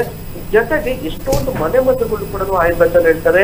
ಒಂದು ಎಲೆಡಿಕೆ ಹಾಕೋಬೇಕು. ಎಲೆಡಿಕೆಗೆ ಹಾಕೊಳ್ಳೋಕೆ ಎಷ್ಟೊಂದು ಕಾರಣಗಳಿಂದ ಇವಾಗ ಆಕ್ಚುಲಿ ರಿಸರ್ಚ್ ಏನ್ ಹೇಳುತ್ತೆ ಅಂತ ಹೇಳಿದ್ರೆ, ಸುಣ್ಣದ ಜೊತೆಗೆ ತಂಬಾಕನ್ನ ಮಿಕ್ಸ್ ಮಾಡಿದ್ರೆ ಹೈಯೆಸ್ಟ್ ಕಾರ್ಸಿನೋಜೆನಿಕ್ ಆಗುತ್ತೆ ಅಥವಾ ಕ್ಯಾನ್ಸರ್ ಬರುತ್ತೆ ಅಂತ ಇದೆ. ಬಟ್ ಬರೀ ಎಲೆ ಅಡಿಕೆ ಸುಣ್ಣ ಹಾಕೊಂಡ್ರೆ ಯಾವ್ದೇ ತರ ಕ್ಯಾನ್ಸರ್ ಬರಲ್ಲ. ಅದ್ರ ಜೊತೆಗೆ ಮೂಳೆಗಳು ಕೂಡ ಉತ್ಪತ್ತಿ ಆಗುತ್ತೆ. ಯಾಕಂದ್ರೆ ಸುಣ್ಣದಲ್ಲಿ ಕ್ಯಾಲ್ಸಿಯಂ ಇರೋದ್ರಿಂದ ಆ ಕ್ಯಾಲ್ಸಿಯಂ ಅಂಶ ಉತ್ಪತ್ತಿ ಆಗ್ಬಿಟ್ಟು ಅದು ನಾರ್ಮಲ್ ಆಗುತ್ತೆ ಅಂತ ಹೇಳ್ತಾ ಇದ್ರೆ. ಎಕ್ಸಾಂಪಲ್ ಹೇಳ್ಬೇಕು ಅಂದ್ರೆ ಹಳೆ ಕಾಲದಲ್ಲಿ ಎಷ್ಟೊಂದ್ ಜನ ಆಗಿರ್ಬೋದು, ಅಜ್ಜರಾಗಿರ್ಬೋದು, ಚೆನ್ನಾಗಿ ಕುಟ್ಟಿ ಅಂದ್ರೆ ಅಲ್ಲಿ ಇರ್ಲಿಲ್ಲಾದ್ರೂ ಪರವಾಗಿಲ್ಲ ಎಲೆಡಿಕೆನ ಕುಟ್ಟಿ ತಿಂತಾ ಇದ್ರು. ಯಾಕೆ ಅಂತ ಹೇಳಿದ್ರೆ ಅವ್ರಿಗೆ ಎಷ್ಟು ವರ್ಷಗಳಾಗಿದ್ರು ಕೂಡ 80 ವರ್ಷ 90 ವರ್ಷದ ಮುಖ್ಯರಿಗೂ ಕೂಡ ಅಲ್ಲಿ ಮೂಳೆಗಳೇ ಸವಿತಾ ಇರ್ಲಿಲ್ಲ. ಆದ್ರೆ ಇವಾಗ 35-40 ವರ್ಷ ಅನ್ನೋಷ್ಟೊತ್ತಿಗೆ ಮೂಳೆ ಸವಿಸ್ಕೊಂಡು ಎಷ್ಟೊಂದ್ ಜನ ಬರ್ತಾ ಇರ್ತಾರೆ. ಸೊ ಆದ್ರೆ ಕರೆಕ್ಟ್ ಮಾಡ್ತಾ ಬಂದ್ರೆ ಆ ಮೂಳೆಗಳು ಉತ್ಪತ್ತಿ ಆಗ್ಬಿಟ್ಟು ನಾರ್ಮಲ್ ಆಗುತ್ತೆ. Yes sir thank you so much. ನಮ್ಮ ನೇರ ಪ್ರಸಾರದಲ್ಲಿ ಜಗಳೂರಿಂದ ಜಾಯ್ನ್ ಆಗಿ ಸಾಕಷ್ಟು ಮಾಹಿತಿಯನ್ನು ತಿಳಿಸ್ಕೊಡೋದಕ್ಕೆ ನಿಮಗೆ ನಮ್ಮ ಆಯುಷ್ ಟಿವಿ ಪರವಾಗಿ ಧನ್ಯವಾದಗಳು sir. Thank you so much. ಸಂಧಿವಾತ ಸಮಸ್ಯೆ ಅಂದ ತಕ್ಷಣ ಎಲ್ಲರೂ ಸಹಿತ ಹೇಳೋದೇನೆಂದ್ರೆ, ಏನಾದರೂ ಹೋಟ್ಲಲ್ಲಿ ಹೋಗ್ಲಿ ಅಥವಾ ಮನೇಲಿ ಆಹಾರಗಳನ್ನು ತಗೋಬೇಕಾದ್ರೆ ನಂಗೆ ಆಲೂಗಡ್ಡೆ ಬೇಡ, ನಂಗೆ ಡಾಕ್ಟರ್ ಅಂತಂದ್ರೆ ಸಂಧಿವಾತ ಬರುತ್ತೆ ಅಂತ ಹೇಳ್ತಾರೆ. ನಿಜವಾಗೂ ಸಹಿತ ಆಹಾರ ಕ್ರಮ ಹೇಗಿರಬೇಕು, ಆಮೇಲೆ ಯಾವೆಲ್ಲ ರೀತಿಯ ಆಹಾರವನ್ನ ಯಾರು ಸೇವನೆ ಮಾಡಿದ್ರೆ ಒಳ್ಳೆಯದು ಅಂತ? ಈಗ ಯಾವುದೋ ಒಂದು ಐಟಮ್ ತಿಂದ್ರೆ ಸಂಧಿವಾತ ಖಂಡಿತ ಬರೋದಿಲ್ಲ. ಸೊ ವಾತದೋಷ ಇರೋದು ಅವರ ದೇಹ ಪ್ರಕೃತಿ ಮೇಲೆ. ಬಟ್ ಆಲೂಗಡ್ಡೆ ಅನ್ನೋದು ಎಲ್ಲರೂ ಕೂಡ ತಿನ್ನಲೇಬಾರ್ದು ಅಂತ ಹೇಳ್ತಾರೆ, ಕಡಿಮೆ ಮಾಡಿರ್ತಾರೆ. ಎಕ್ಸಾಕ್ಟ್ಲಿ ಏನಿದೆ ಇಲ್ಲ, ಈಗ ನಾರ್ತ್ ಅಲ್ಲೆಲ್ಲ ಅನ್ನದ ಬದಲಿಗೆ ಆಲೂಗಡ್ಡೆನೆ ತಿಂತಾರೆ. ಸೊ ಅವರೆಲ್ಲರೂ ಈಗ ಸಂಧಿವಾತ ಬಂದ್ ಮಲಗಿರ್ಬೇಕಿತ್ತು. ವಾತಾವರಣ ಅಲ್ವಾ ಚೇಂಜ್ ಆಗತ್ತೆ. ಆದ್ರೂ ಕೂಡ ಕೆಲವರ ದೇಹಕ್ಕೆ ಪರ್ಟಿಕ್ಯುಲರ್ ಆಹಾರ ಅದು ಮನಸ್ಸಿಗೆ ತಗೊಂಡಿರ್ತಾರೆ. ಅವ್ರ ಅಮ್ಮ, ಅಜ್ಜ, ತಾತ ಎಲ್ಲರೂ ಒಟ್ಟಿನಲ್ಲಿ ಅದು ತಿಂದ ತಕ್ಷಣ ಏನೋ ಆಗತ್ತೆ ಅಂತ ಮನಸ್ಸಲ್ಲಿ ಕೂತಿರುತ್ತೆ. ಸೊ ಅದಕ್ಕೋಸ್ಕರ ಅದನ್ನ ಅವಾಯ್ಡ್. ಬದನೆಕಾಯಿ ಅಲರ್ಜಿ ಆಗತ್ತೆ. ಸೊ ಆಲೂಗಡ್ಡೆ ನಮ್ಗೆ ಗ್ಯಾಸ್ ತುಂಬುತ್ತೆ, ಹೆಚ್ಚಾಗತ್ತೆ. ಗೆಣಸಿನ ಪದಾರ್ಥ ತಿನ್ಬೇಡಿ, ಈ ತರ. ಸೊ ಅದು ಅವ್ರ ದೇಹದ ಮೇಲೆ ಅವರು ಪ್ರಯೋಗ ಮಾಡಿ ನೋಡ್ಕೋಬೇಕು, ಹೌದಾ ಸುಳ್ಳ ಅಂತ. ಅದು ಒಳ್ಳೆ ಮನಸ್ಸಲ್ಲಿ ತಗೊಂಡಾಗ ಅದೇನು ತೊಂದರೆ ಆಗೋದಿಲ್ಲ. ಆಕ್ಚುಲಿ ಹೇಳ್ಬೇಕು ಅಂದ್ರೆ ಯಾವುದೋ ಒಂದು ಆಹಾರ ತಗೊಂಡು ಏನು ಬೋನು ಸವಿಯೋದಾಗ್ಲಿ ಏನೂ ಆಗೋದಿಲ್ಲ. ಆದ್ರೆ ಅದನ್ನ ಪ್ರೊಟೆಕ್ಟ್ ಮಾಡ್ಲಿಕ್ಕೆ ಇರುವಂತ ಗಿಡಮೂಲಿಕೆಗಳು ನಿಜವಾಗ್ಲೂ ಹೆಲ್ಪ್ ಮಾಡುತ್ತೆ. ಸೊ ಅದರಲ್ಲಿ ನಿಮ್ಗೆ ಬೋನ್ ಡೆನ್ಸಿಟಿ ಅಂದ್ರೆ ಚೆನ್ನಾಗಾಗ್ಬೇಕು. ಇದು ಎಲುಬಿನ ಶಿಥಿಲತೆ ಅಂತ ಕರೀತಾರೆ. ಸೊ ಅಂದ್ರೆ ಡಿಜನರೇಷನ್. ಸೊ ಇದನ್ನ ಅವಾಯ್ಡ್ ಮಾಡ್ಲಿಕ್ಕೆ ಖಂಡಿತ ಗಿಡಮೂಲಿಕೆಗಳಿದೆ. ಸೊ ಅದರಲ್ಲಿ ಕೂಡ ನಾವೀಗ ಒಂದು ಈ ತರ ಕಷಾಯ ತರ ಚೂರ್ಣ ಕೊಟ್ಟಿರ್ತೀವಿ. ಸೊ ಇದ್ರಲ್ಲಿ ಯಾವುದೇ ರೀತಿ ಕೆಮಿಕಲ್ ಆಗ್ಲಿ ಏನೂ ಇರೋದಿಲ್ಲ. ಇದ್ರಲ್ಲಿ ಏನಿರುತ್ತೆ, ಸೊಪ್ಪು, ಬೇರು, ಹಣ್ಣು, ಹೂವು ಅಷ್ಟು ಮಾತ್ರ ಹಾಕಿರ್ತೀವಿ. ಇದು ಫುಡ್ ತರ ಇರುತ್ತೆ. ಸೊ ಇದ್ರಲ್ಲಿ ಏನು ಅಂದ್ರೆ, ಈಗ ನೀರ್ಗುಂಡಿ ಅಂತ ಕೇಳಿರ್ಬೋದು, ಅದಾಗಿರ್ಬೋದು, ಅಥವಾ ಗೋಕ್ಷುರ, ನೆಲನೆಲ್ಲಿ, ಅಶ್ವಗಂಧ, ಇದ್ರದ್ದೆಲ್ಲ ಕಾಂಬಿನೇಷನ್ ಮಾಡಿದಾಗ ಇದೆಲ್ಲ ನೋವು ನಿವಾರಕ ಮಾತ್ರೆಗಳು ತಿಂದ ಹಾಗೆ ಇದು ವರ್ಕ್ ಮಾಡುತ್ತೆ. ಅಂದ್ರೆ ನೋವನ್ನ ಕಡಿಮೆ ಮಾಡುತ್ತೆ. ಆದ್ರೆ ಅದು ಪೈನ್ ಕಿಲ್ಲರ್ ಅಲ್ಲ, ದೇಹಕ್ಕೆ ಪುಷ್ಟಿ ಕೊಡುತ್ತೆ. ಬೋನು ಮತ್ತೆ ಮಸಲ್ ನರ್ವಿಗೆ ಶಕ್ತಿ ಕೊಡುತ್ತೆ. ಈ ತರ ಯಾವಾಗ ನಿಮ್ಮ ಎನರ್ಜಿ ಲೆವೆಲ್ ಚೆನ್ನಾಗಾಗತ್ತೆ. ಎಷ್ಟೋ ಜನ ನೋಡ್ತೀವಿ ಪೇಷಂಟ್ಸ್, ತುಂಬಾ ಚಿಕ್ಕವರಲ್ಲಿ ಕೂಡ ಆರ್ಥರೈಟಿಸ್ ಇದೆ, ನಡಿಲಿಕ್ಕೆ ಆಗ್ತಾ ಇರಲ್ಲ, ಕೈ ಎಲ್ಲ ಈ ತರ ಶೇಪ್ ಚೇಂಜ್ ಆಗಿರುತ್ತೆ. ಯಾಕಂದ್ರೆ ಅಗ್ನಿ ತತ್ವ ಅವ್ರ ದೇಹದಲ್ಲಿ ಹೆಚ್ಚಾಗಿರುತ್ತೆ. ಸೊ ಅಗ್ನಿ ತತ್ವ ಹೆಚ್ಚಾದಾಗ ಏನಾಗುತ್ತೆ, ಒಂದು ಶೇಪ್ ಚೇಂಜ್ ಆಗ್ತಾ ಹೋಗುತ್ತೆ. ಈಗ ಕಬ್ಬಣ ಕೂಡ ಬೆಂಕಿಗೆ ಹಾಕಿದ್ರೆ ಏನಾಗುತ್ತೆ, ಅದೇ ತರ. ಸೊ ಈ ರೀತಿ ಕಷಾಯಗಳನ್ನ ತಗೊಂಡು ಎಕ್ಸಸೈಸ್ ಗಳನ್ನ ಮಾಡ್ಕೊಂಡು ಈ ತರ ಎಲ್ಲ ಮಾಡಿದಾಗ ಎಷ್ಟೇ ಪ್ರಾಬ್ಲಮ್ ಇದ್ರೂ ಕಂಪ್ಲೀಟ್ ಆಗಿ ಅದರಿಂದ ಹೊರಗಡೆ ಬರ್ಬೋದು. ಓಕೆ, ಮಾತಾಡೋಣ. ಇನ್ನು ಮಾಹಿತಿಯನ್ನು ತಿಳ್ಕೊತೀನಿ. ಹಾಗೆ ಒಂದು ಕಾಲ್ ಇದೆ. ನಮಸ್ಕಾರ. ನಮ್ಮ ಹೆಸರು ಸಾವಿತ್ರಿ ಅಂತ. ಮಕ್ಕಳ ಮಗಳಿಗೆ ಒಬ್ಬರಿಗೆ ಸಂಧಿವಾತ ಇದೆ. ಓಕೆ. ಮದ್ವೆ ಆಗಿಲ್ಲ, ಈಗ ಮಣಿಪಾಲ್ ತೋರಿಸ್ತಾ ಇದ್ದಾರೆ. ಓಕೆ ಸರ್, ಅದು ವಾಸಿ ಆಗುತ್ತಾ? ಅಲ್ಲ, ಓಕೆ ಡಾಕ್ಟರ್ ಲತಾ ಖಂಡಿತ ವಾಸಿ ಆಗುತ್ತೆ. ಅವರಿಗೆ ಸಿಂಪ್ಟಮ್ ಯಾವ ತರ ಇದೆ? ಈಗ ಶೇಪ್ ಎಲ್ಲ ಚೇಂಜ್ ಆಗಿ ಅಷ್ಟೊಂದು ನೋವಿದೆಯಾ, ಊತ ಇದೆಯಾ, ಏನಾಗಿದೆ? 10 ವರ್ಷ ಆಯ್ತು. 10 ವರ್ಷದಿಂದ ಇದೆ. ಬಟ್ ಓಡಾಡ್ತಾರಲ್ಲ ಆರಾಮಾಗಿ? ಹಾ, ಓಡಾಡೋದು ಚೆನ್ನಾಗಿದ್ದಾರೆ, ಎಲ್ಲ ರೀತಿಯಿಂದ ಚೆನ್ನಾಗಿದ್ದಾರೆ. ಓಕೆ. ಅದು ಮೆಡಿಸಿನ್ ಬಿಟ್ಟ ತಕ್ಷಣನೇ ಮತ್ತೆ ನೋವು ಶುರು ಆಯ್ತು ಅಂತಾಳೆ. ಸರಿ, ನೀವು ಟಿವಿ ವಾಲ್ಯೂಮನ್ನು ಒಂದು ಸ್ವಲ್ಪ ಕಡಿಮೆ ಮಾಡ್ಕೊಳ್ಳಿ. ನಾನು ಹೇಳ್ತೀನಿ ಯಾಕೆ ಮೆಡಿಸಿನ್ ತಗೊಂಡಾಗ ಅದು ಸಪ್ರೆಸ್ ಆಗುತ್ತೆ ಮತ್ತೆ ಜಾಸ್ತಿ ಆಗುತ್ತೆ ಅಂದ್ರೆ, ನೀವು ಸ್ಟಿರಾಯ್ಡ್ ಮತ್ತೆ ಪೇನ್ ಕಿಲ್ಲರ್ನ ತಗೊಳ್ತೀರಿ. ಸೊ ಅದು ಮೊಮೆಂಟ್ರಿ ನಿಮಗೆ ನೋವು, ನಿಮ್ಮ ನರ್ವಸ್ ಸಿಸ್ಟಮಿಗೆ ನೋವು ಗೊತ್ತಾಗದೆ ಇರೋ ಹಾಗೆ ಮಾಡುತ್ತೆ ಹೊರತು ಕ್ಯೂರ್ ಅಂತ ಮಾಡೋದಿಲ್ಲ. ಸೊ ಅದಕ್ಕೋಸ್ಕರ ಅವರಿಗೆ ನ್ಯಾಚುರಲ್ ವೇನಲ್ಲಿ ಸರಿ ಮಾಡ್ಕೋಬೇಕು. ಈ ಥರ ಕಷಾಯಗಳಾಗಲಿ ಮತ್ತು ಎಕ್ಸಸೈಸ್ ಕಂಪಲ್ಸರಿ ಮಾಡಬೇಕು, ಬಿಸಿಲಿಗೆ ಅವ್ರ ಮೈನ ಒಡ್ಡಬೇಕು. ಸೊ ಇದೆಲ್ಲ ಮಾಡಿದಾಗ ಎಣ್ಣೆ ಸ್ನಾನ ಆಗಿರ್ಬೋದು, ಹಿಂದೆ ಏನು ಪದ್ಧತಿಗಳನ್ನು ಮಾಡಿದ್ರು ಅದೇ ಥರ ಮಾಡ್ಕೊಂಡು ಹೋದರೆ ಇದಕ್ಕೆ ಖಂಡಿತ ಉತ್ತರ ಇದೆ. ಆಯಿತಾ? ಸೊ ಈಗ ಮದುವೆ ಆಗಿಲ್ಲ ಅಂತ ಹೇಳಿದ್ರಿ, ಇದಕ್ಕೂ ಯಾವುದಕ್ಕೂ ಏನೂ ತೊಂದರೆ ಖಂಡಿತ ಆಗೋದಿಲ್ಲ. ಸೊ ನೀವು ಕರೆಕ್ಟಾಗಿ ಅವರಿಗೆ ಮುಂದೆ ಫರ್ದರ್ ಡಿಜನರೇಷನ್ ಆಗದೆ ಇರೋ ಹಾಗೆ ನೀವು ನೋಡ್ಕೋಬೇಕು. ಸೊ ಅದಕ್ಕೆ ಕೆಲವೊಂದು ಟೆಕ್ನಿಕ್ ಇರುತ್ತೆ, ಹೇಳ್ಕೊಡ್ತೀನಿ, ಕರೆಕ್ಟಾಗಿ ಅದನ್ನೆಲ್ಲ ಫಾಲೋ ಮಾಡಿ, ಆಮೇಲೆ ಸರಿ ಹೋಗುತ್ತೆ. ಈಗ ಸದ್ಯಕ್ಕೆ ಬಿಸಿಲಲ್ಲಿ ನಿಲ್ಲೋದನ್ನ ಮರಿಬಾರ್ದು. ಮತ್ತು ಎಲ್ಲಿ ಜಾಯಿಂಟಲ್ಲಿ ಪೇಯ್ನ್ ಇರುತ್ತೆ, ಸೊ ನೀವು ಅದಕ್ಕೆ ಒಂದು ಎಳ್ಳೆಣ್ಣೆ ಮತ್ತು ಅರಿಶಿನ, ಪೆಪ್ಪರ್ ಹಾಕಿಬಿಟ್ಟು ಅದನ್ನು ಸ್ವಲ್ಪ ಬಿಸಿ ಮಾಡಿ ಲೇಪನ ಮಾಡ್ತಾ ಹೋಗ್ಬೋದು. ಹಾಗೆಯೇ ಎಕ್ಕದ ಎಲೆ ಕೂಡ ಒಂದು ಸ್ವಲ್ಪ ಬಾಡಿಸ್ಬಿಟ್ಟು ಕಟ್ಬೋದು. ಈ ಥರದ್ದೆಲ್ಲ ಮನೆಮದ್ದು ಮಾಡ್ಕೋಬೋದು. ಇದು ಅಷ್ಟೇ, ತುಂಬ ಏನು ಕ್ಯೂರ್ ಅಂತ ಆಗೋದಿಲ್ಲ. ಸೊ ಆ ಮೊಮೆಂಟಿಗೆ ನಿಮಗೆ ಕಡಿಮೆ ಆಗುತ್ತೆ ಅಷ್ಟೇ. ಬಟ್ ನಿಮ್ಗೆ ಕಂಪ್ಲೀಟಾಗಿ ಸರಿ ಆಗಬೇಕು ಅಂದರೆ ಎಲ್ಲ ಥರ ಕರೆಕ್ಟಾಗಿ ಫಾಲೋ ಮಾಡಬೇಕು. ಓಕೆ, ಥ್ಯಾಂಕ್ ಯು ಕರೆ ಮಾಡೋದಕ್ಕೆ. ಹಾಗೆ ಇನ್ನು ಹೆಚ್ಚಿನ ಮಾಹಿತಿ ಬೇಕು ಅಂತಾರೆ ಡಾಕ್ಟರ್ ಲತಾ ಶೇಖರ್ ಅವರು ನಮ್ಮ ವಾಹಿನಿಯಲ್ಲಿ ಪ್ರತಿದಿನ ಬೆಳಗ್ಗೆ 11ರಿಂದ 11ವರೆಗೆ ಲೈವಲ್ಲಿ ಬರ್ತಾರೆ.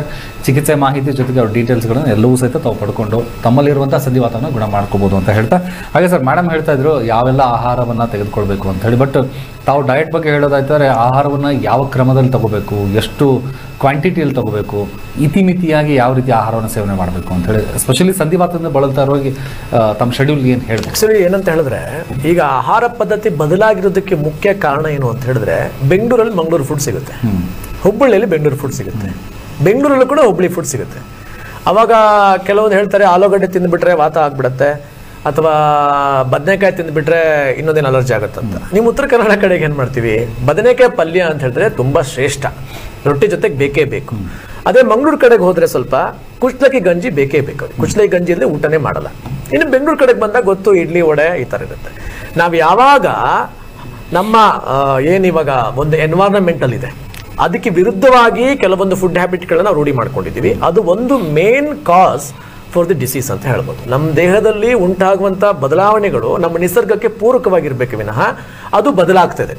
ಅದು ಬದಲಾಗ್ತಾ ಇರೋದ್ರಿಂದನೇ ಈಗ ಪ್ರಾಬ್ಲಮ್ ಶುರುವಾಗಿದೆ. ತುಂಬ ಜನ ಈಗ ಸಿರಿಧಾನ್ಯಗಳನ್ನು ತಗೊಳ್ತಾರೆ, ಒಳ್ಳೆಯದು. ಆದರೆ ಎಷ್ಟೋ ಜನ ಪೇಷಂಟ್ಸ್ ನಮ್ಮಲ್ಲಿ ಬರ್ತಾರೆ, ಸಿರಿಧಾನ್ಯಗಳನ್ನು ಯಥೇಚ್ಛವಾಗಿ ಬಳಸೋದ್ರಿಂದ ಕೂಡ ಅವರಿಗೆ ಆರ್ಥರೈಟಿಸ್ ಶುರುವಾಗಿದೆ.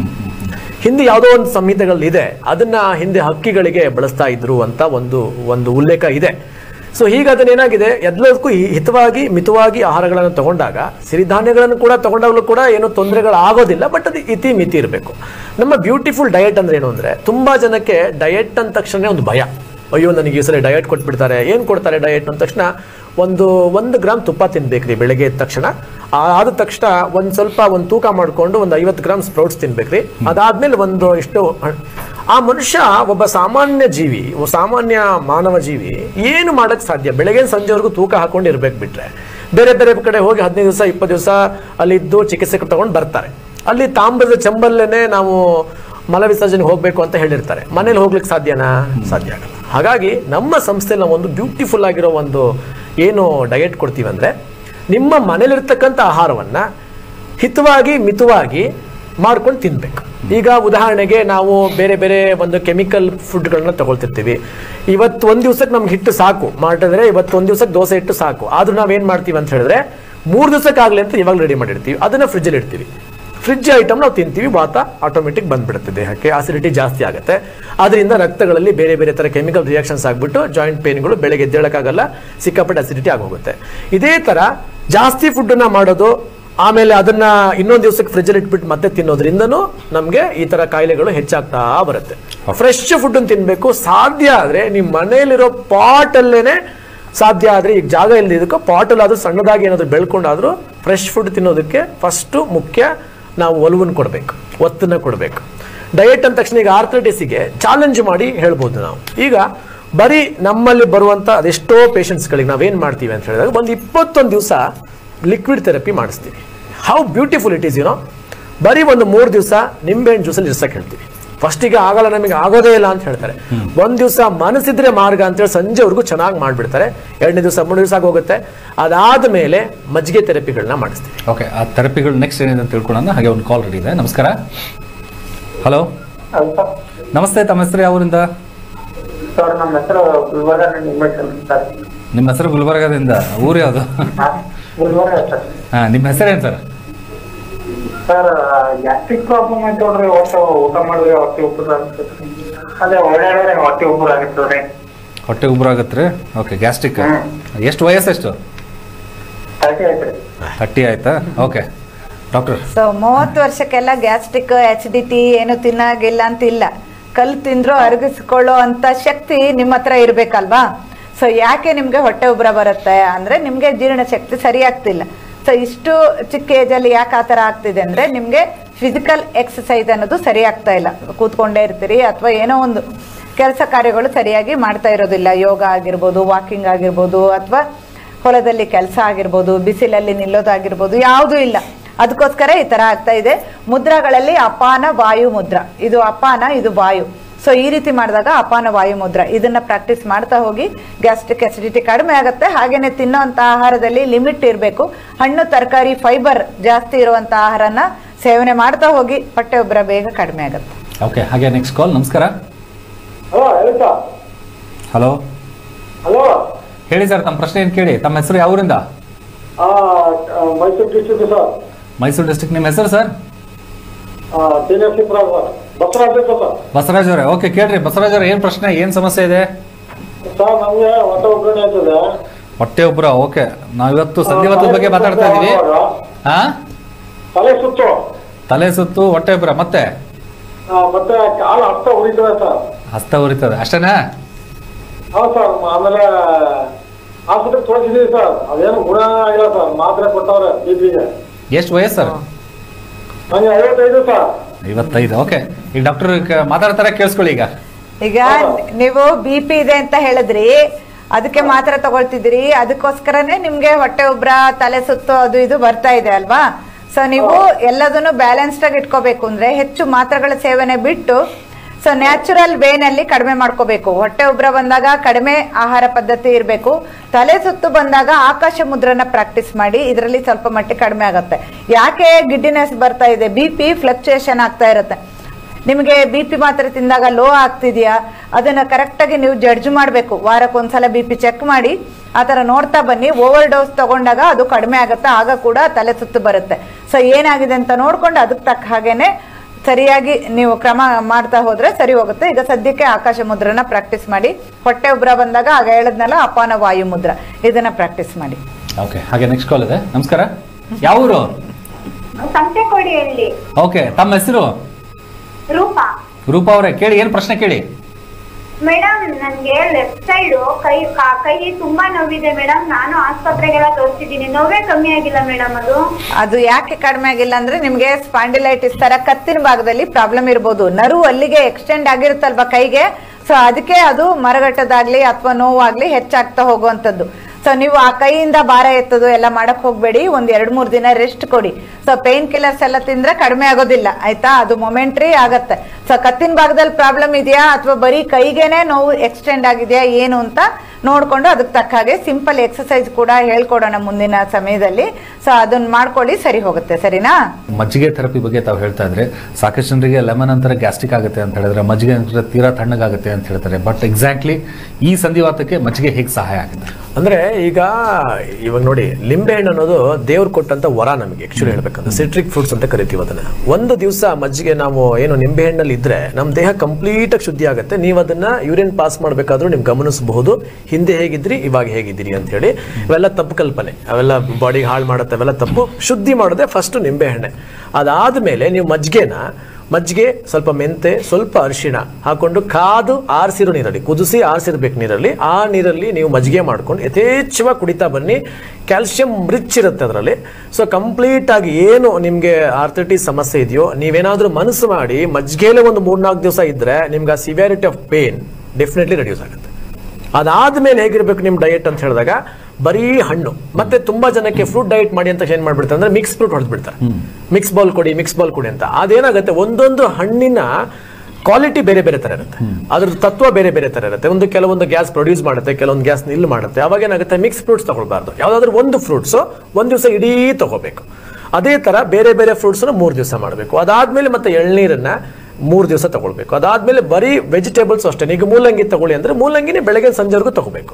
ಈ ತರ 3 ಡೇಸ್ ಮಾಡ್ತಾ ಬಂದ್ರೆ 21 ಡೇಸ್ ಅಲ್ಲಿ ಅವರು ವೆಯ್ಟ್ ಲಾಸು ಆಗ್ತಾರೆ, ಪೇನ್ ಕೂಡ ರಿಡ್ಯೂಸ್ ಆಗುತ್ತೆ. ಮತ್ತೆ ಇನ್ನೇನಾದ್ರೂ ಬೇರೆ ಆಹಾರ ಸೇವನೆ ಮಾಡಬಾರ್ದು. ಲಿಕ್ವಿಡ್ ಡಯಟ್ ಅದನ್ನೇ ಮಾಡಬೇಕು. ತುಂಬಾ ಜನ ಪೇಷಂಟ್ಸ್ ಮಾಡಿದ್ದಾರೆ, ತುಂಬಾ ಚೆನ್ನಾಗಿ ರಿಸಲ್ಟ್ಸ್ ಕೊಟ್ಟಿದ್ದಾರೆ. ಗೌಟ್ ಆಗಿರುತ್ತೆ, ಕಾಲಲ್ಲಿ ನಡಿಲಿಕ್ಕೆ ಆಗೋದಿಲ್ಲ ಅಂತ ವ್ಯಕ್ತಿಗಳು ಕೂಡ ತುಂಬಾ ಚೆನ್ನಾಗಿ ರಿಸಲ್ಟ್ ಕೊಟ್ಟಿದ್ದಾರೆ. ಹಾರ್ಡ್ಲಿ 33-34 ವರ್ಷದವರು ಕೂಡ ನಾವು ಹೇಳಿದ್ ಬರೀ 1 ವಾರ ಮಾಡಿ 15 ದಿವಸ ಮಾಡಿ ಅಂದ್ರೂ 21 ದಿವಸ 22 ದಿವಸ ಮಾಡೋರು ಇದ್ದಾರೆ. ಒಳ್ಳೆ ರಿಸಲ್ಟ್ಸ್ ಕೊಟ್ಟಿದ್ದಾರೆ. ಇದನ್ನ ನೀವು ಫಾಲೋ ಮಾಡಿದಾಗ ನೋಡಿ ರಿಸಲ್ಟ್ ಎಷ್ಟು ಚೆನ್ನಾಗಿ ಬರುತ್ತೆ. ಜೊತೆಗೆ ಸೂರ್ಯ ನಮಸ್ಕಾರಗಳನ್ನ ಮಾಡಲೇಬೇಕು. ಬೆಳಿಗ್ಗೆ ಕೂತ್ಕೊಂಡು ಅಥವಾ ಸಾಯಂಕಾಲ ಮಲಗೋಕ್ಕಿಂತ ಮುಂಚೆ ನಮ್ಮನ್ನ ನಾವು ಅವಲೋಕನ ಮಾಡ್ಕೋಬೇಕು. ನಮ್ಮ ಇಷ್ಟು ದಿವಸ ನಮ್ಮ ಬಾಡಿ ಆರ್ಗನ್ಸ್ಗಳು ನಮಗೋಸ್ಕರ ಕೆಲಸ ಮಾಡಿದೆ, ಅದಕ್ಕೆ ಥ್ಯಾಂಕ್ಸ್ ಹೇಳಲ್ಲ ನಾವು. ಥ್ಯಾಂಕ್ಸ್ ಹೇಳ್ತಾ ಹೋದ್ರೆ ಏನಾಗುತ್ತೆ, ಆ ಆರ್ಗನ್ಸ್ಗಳು ನಮಗೋಸ್ಕರ ಖುಷಿ ಪಡುತ್ತೆ. ಇವ್ ನನಗೆ ಥ್ಯಾಂಕ್ಸ್ ಹೇಳ್ತೇನೆ, ಅಟ್ ಲೀಸ್ಟ್ ಬೆಳಗ್ಗೆ ಸಂಜೆವರೆಗೂ ಅದಕ್ಕೋಸ್ಕರ ಕೆಲಸ ಮಾಡಿದ್ದೀನಿ, ಇವತ್ತೆಲ್ಲ ಚೆನ್ನಾಗಿದೆ, ನಾಳೆನೂ ಕೂಡ ಚೆನ್ನಾಗಿರ್ಬೇಕು ನಾನು ಅಂತ ಹೇಳಿ ನಮ್ಗದು ಪೋಷಣೆ ಕೊಡುತ್ತೆ. ಹಾಗಾಗಿ ಬೆಳಗ್ಗೆ ಎದ್ದ ತಕ್ಷಣ ಒಂದು ಉತ್ಸಾಹ ಕೊಡಬೇಕು, ಉಲ್ಲಾಸ ಕೊಡಬೇಕು ದೇಹಕ್ಕೆ. ನೀನು ತುಂಬಾ ಚೆನ್ನಾಗಿದೆ, ಇವತ್ತು ತುಂಬಾ ಚೆನ್ನಾಗಿರೋ ಕೆಲಸ ಮಾಡ್ತೀಯ ಅಂತ. ರಾತ್ರಿ ಮಲಗೋಳಕ್ಕಿಂತ ಮುಂಚೆ ನಾನು ಇವತ್ತೆಲ್ಲ ಒಳ್ಳೆ ಕೆಲಸನೇ ಮಾಡಿದ್ದೀನಿ, ನಾಳೆ ಬೆಳಗ್ಗೆದ್ದು ಇನ್ನೂ ಒಳ್ಳೆ ಕೆಲಸ ಮಾಡೋಕೆ ಇನ್ನೊಂದು ಆಡ್-ಆನ್ ಡೇ ಆಗುತ್ತೆ ನನಗೆ ಅಂತ ಕೊಡಬೇಕು. ಇದೇ ಒಂದು ಸಿಂಪಲ್ ಡಯಟ್. ಇದನ್ನು ಮಾಡ್ತಾ ಹೋದ್ರೆ ಸಾಕು, ಫಸ್ಟ್ ಕ್ಲಾಸಿಗೆ ರೆಡಿ ಆಗುತ್ತೆ. ಓಕೆ, ಸುಧೀರ್ ಅವರು ಹೇಳಿರುವಂಥ ಒಂದಿಷ್ಟು ಡಯಟ್ಗಳನ್ನು ಫಾಲೋ ಮಾಡಿ ಹೆಚ್ಚಿನ ಮಾಹಿತಿ ಬೇಕಾಗಿರೋ ಸತ ಡೀಟೇಲ್ಸ್ಗಳಿಗೆ ಅವರನ್ನು ಕಾಂಟ್ಯಾಕ್ಟ್ ಮಾಡಬಹುದು. ಜೊತೆಗೆ ಮೇಡಮ್, ಈಗ ಸಂಧಿವಾತ ಅಂತ ನಾವು ಎಕ್ಸಾಕ್ಟ್ಲಿ ಹೇಳ್ತಾ ಇದ್ದೀವಿ. ಸಂಧಿವಾತ ಸಿಂಪ್ಟಮ್ಸ್ಗಳು ಏನಿರುತ್ತೆ? ಯಾಕಂದರೆ ಸಂಧಿವಾತ ಸ್ವಲ್ಪ ಏನಾಗ್ಬಿಟ್ರೆ ಅದು ಸಂಧಿವಾತ ಅಂತ ಕನ್ಸಿಡರ್ ಮಾಡೋಕ್ಕಾಗುತ್ತೆ. ಕ್ರೂಷಿಯಲ್ ಯಾವುದು, ನಾಮಿನಲ್ ಫಸ್ಟ್ ಹಂತದಲ್ಲಿರುವಂಥದ್ದು ಯಾವುದು? ಈಗ ಸಂಧಿವಾತ ಅಂದರೆ ಈಗ ಆರ್ಥ್ರೈಟಿಸೇ ಆಗಿರಬೇಕು ಅಥವಾ ಆರ್ ಎ ಫ್ಯಾಕ್ಟು ಬ್ಲಡ್ಡಲ್ಲಿ ಹೆಚ್ಚೇ ಇರಬೇಕು ಅಂತ ಏನೂ ಇಲ್ಲ. ಚಿಕನ್ ಗುನಿಯಾ ಬಂದಿರುತ್ತೆ, ವೈರಲ್ ಫೀವರ್ ಬಂದಿರುತ್ತೆ, ಏನೇ ಬಂದರೂ ಸಿಂಪ್ಟಮ್ಸ್ ಎಲ್ಲ ಸೇಮ್ ಇರುತ್ತೆ. ಅಂದರೆ ಏನು, ಎಲ್ಲರಿಗೂ ಜಾಯಿಂಟ್ ಪೇಯ್ನ್ ಇರುತ್ತೆ, ಮತ್ತು ಕೆಲವರಲ್ಲಿ ಊತ ತುಂಬ ಇರುತ್ತೆ, ಸ್ಟಿಫ್ನೆಸ್ ಇರುತ್ತೆ, ಇನ್ನು ಕೆಲವರಿಗೆ ಬರೀ ನೋವಿರುತ್ತೆ, ಕೆಲವರಿಗೆ ಬರೀ ಪಾದಗಳಲ್ಲಿ ಮತ್ತು ಹಸ್ತಗಳಲ್ಲಿ ಮಾತ್ರ ಇರುತ್ತೆ, ಇನ್ನು ಕೆಲವರಲ್ಲಿ ಸೊಂಟ, ಬೆನ್ನು, ಮಂಡಿ ಈ ಥರ ತುಂಬ ನೋವಿರುತ್ತೆ. ಈಗ ಅದೇನಾಗುತ್ತೆ, ಅಲ್ಲಿ ಫ್ರಿಕ್ಷನ್ ಆಗ್ತಾ ಹೋಗುತ್ತೆ, ಅಲ್ಲಿರೋ ಜೆಲ್ ಎಲ್ಲ ಕಡಿಮೆ ಆಗ್ತಾ ಹೋಗುವಂಥದ್ದು. ಯಾವಾಗ ತುಂಬ ಫ್ರಿಕ್ಷನ್ ಆಗುತ್ತೆ ಅದ್ರ ಸುತ್ತ ಇರುವ ಮಜಲ್ಲು, ನರ್ವು ಎಲ್ಲದಕ್ಕೂ ಏಟಾಗುತ್ತೆ. ಸೊ ಆಗ ಪೆಟ್ಟಾದಾಗ ಏನಾಗುತ್ತೆ, ಅದು ಊತ ಬರ್ಬೋದು ಅಥವಾ ನೋವು ತುಂಬ ಹೆಚ್ಚು ಕಾಣಿಸ್ಬೋದು, ಈ ಥರ ಆಗ್ತಾ ಹೋಗೋದು. ಇಲ್ಲಿ ಕಂಪ್ಲೀಟಾಗಿ ಸೌದು ಹೋಗಿ ಏನೂ ಆಗೋದಿಲ್ಲ, ಯಾಕಂದರೆ ದೇವರು ಆ ಬೋನಿಗೆ ಅಷ್ಟು ಸ್ಟ್ರೆಂತ್ ಕೊಟ್ಟಿದ್ದಾನೆ. ಸೊ ಹಾಗಾಗಿ ಈಗ ಅಸ್ಥಿಪಂಜರ ನೀವು ನೋಡಿರ್ಬೋದು, ಅದು 100 ವರ್ಷ ಇಟ್ಟರು ಅದೇ ಥರ ಇರೋದಿಲ್ವಾ? ಸೊ ಆ ಥರ. ಸೊ ನಮ್ಗೆ ಅಷ್ಟು ಅಂದರೆ 100ರಿಂದ 150 ವರ್ಷ ಬಾಳಿಕೆ ಬರೋ ಥರ ನಮ್ಮ ದೇಹದ ಅಂಗಾಂಗಗಳು ಸೃಷ್ಟಿಯಾಗಿದೆ. ಆದರೆ ನಾವು ಅದನ್ನು ಕೆಮಿಕಲ್ ಹಾಕಿ, ವಿಷ ಹಾಕಿ ಅದು ಲೈಫ್ ಸ್ಪ್ಯಾನ್ ಏನಿರುತ್ತೆ ಅದನ್ನು ಕಡಿಮೆ ಮಾಡ್ಕೊಳ್ತಾ ಇದ್ವಿ. ಸೊ ಆ ಥರ ನೀವು ಕರೆಕ್ಟ್ ವೇನಲ್ಲಿ ಹೋಗ್ತಾ ಬಂದರೆ, ಈಗ ಯೋಗ, ಪ್ರಾಣಾಯಾಮ, ಮುದ್ರಾ ಅಥವಾ ಅಕ್ಯುಪ್ರೆಷರು, ಬೇರೆ ಬೇರೆ ಟೆಕ್ನಿಕ್ ಇರುತ್ತೆ, ನಿಮ್ಮ ದೇಹಕ್ಕೆ ಯಾವುದು ಸೂಟ್ ಆಗುತ್ತೆ ಅಂತ ನೀವು ಒಂದು ಕಾನ್ಷಿಯಸ್ನೆಸ್, ಆ ಅರಿವಿನಿಂದ ಮಾಡ್ತಾ ಹೋದರೆ ಇದು ಯಾವುದು ಪ್ರಾಬ್ಲಮ್ ಅಂತ ಅನ್ನಿಸ್ಕೊಳ್ಳಲ್ಲ. ಓಕೆ, ಹಾಗೆ ಇನ್ನು ನೀವು ಇದೇ ತಿಂಗಳು 22ರಂದು ಇದೇ ಭಾನುವಾರ ದಿವಸ ಅಂದರೆ ಆರೋಗ್ಯ ಚೆನ್ನಾಗಿರಬೇಕು ಅನ್ನೋ ಕಾರಣಕ್ಕೆ ಒಂದು ಕಾರ್ಯಾಗಾರವನ್ನು ಕೂಡ ಮಾಡ್ತಾ ಇದ್ದಾರೆ. ಏನು ವಿಶೇಷತೆ? ಆಮೇಲೆ ಜನರು ಯಾಕೆ ನಿಮ್ಮ ಹತ್ರ ಬರಬೇಕು? ಪ್ರಾಣಶಕ್ತಿ ಜಾಗೃತಿ ಚಿಕಿತ್ಸೆ ಅಂತ ಅದು ಹೆಸರು ಹೇಳಕ್ಕೆ ಖುಷಿ ಆಗತ್ತಲ್ವಾ? ಸೊ ಈಗ ನಾವು ಆರ್ಥ್ರೈಟಿಸ್ ಅಂತ ತಗೊಂಡಾಗ ಬೇಸ್ ಅಂದ್ರೆ ಏನು, ನಮ್ಮ ಸ್ಪೈನಲ್ ಕಾರ್ಡ್, ಇಡೀ ನಮ್ಮ ದೇಹನ ಹೊತ್ಕೊಂಡಿರೋದು ಸ್ಪೈನ್, ಅದನ್ನು ತುಂಬ ಚೆನ್ನಾಗಿ ಇಟ್ಕೋಬೇಕು. ಕೈ ಕಾಲುಗಳ ಆಕ್ಟಿವಿಟಿ ಚೆನ್ನಾಗಿರ್ಬೇಕು ಅಂದರೆ ಆಧಾರ ಚಕ್ರ ಅಲ್ಲಿ ಕೂಡ ಆಕ್ಟಿವೇಟ್ ಮಾಡಬೇಕಾಗತ್ತೆ. So base of the spine ಅಂತಾರೆ, ಅಥವಾ ನಿಮಗೆ ಪೆರಿನಿಯಮ್ ಅಂತ, ಅಲ್ಲಿರುವಂಥ ಒಂದು ಅಂಗಾಂಗಗಳಾಗಲಿ, ಆ ಚಕ್ರ ಆಗಲಿ ಎಲ್ಲದನ್ನು ಹೀಲ್ ಮಾಡಬೇಕು. ಸೊ ಹೀಲಿಂಗ್ ಅನ್ನೋದು ಅಷ್ಟು ಇಂಪಾರ್ಟೆಂಟ್ ಆಗಿರುತ್ತೆ. ಇಲ್ಲಿ ನಾವು ಮಂತ್ರ ಆಗಿರ್ಬೋದು, ಮುದ್ರಾ ಆಗಿರ್ಬೋದು, ಅಥವಾ ಪೂಜೆ ಮಾಡುವಂಥದ್ದು, ಹೋಮ ಆಗಿರ್ಬೋದು, ಎಲ್ಲದನ್ನು ಸೇರಿಸಿ ಮಾಡುವಂಥದ್ದು ಪ್ರಾಣಶಕ್ತಿ ಜಾಗೃತಿ ಚಿಕಿತ್ಸೆ. ಸೊ ಇದರಲ್ಲಿ ಆ ನೋವು ಎಷ್ಟು ಚೆನ್ನಾಗಿ ಹೇಳ್ತಾರೆ ಅಂದ್ರೆ, ಆ ಈವೆಂಟ್ ಮುಗಿಯೋದ್ರೊಳಗೆ ನನಗೆ ನೋವೇ ಇಲ್ಲ, ಎಲ್ಲಿ ಹೋಯ್ತು ಮಿರಾಕಲ್ ಥರ ಅಂತಾರೆ. ಅಷ್ಟು ಕಾರಣ ಆಗುತ್ತೆ. ಇಡೀ ನಮ್ಮ ನರ್ವಸ್ ಸಿಸ್ಟಮ್ ಕಾಮ್ ಡೌನ್ ಆಗೋದ್ರಿಂದ ಇದೆಲ್ಲ ಸಾಧ್ಯ ಆಗುವಂಥದ್ದು. ಸೊ ಅದಕ್ಕೆ ಅಷ್ಟು ಇಂಪಾರ್ಟೆನ್ಸ್ ಅದಕ್ಕೆ ಕೊಡ್ತಾ ಇರುವಂಥದ್ದು.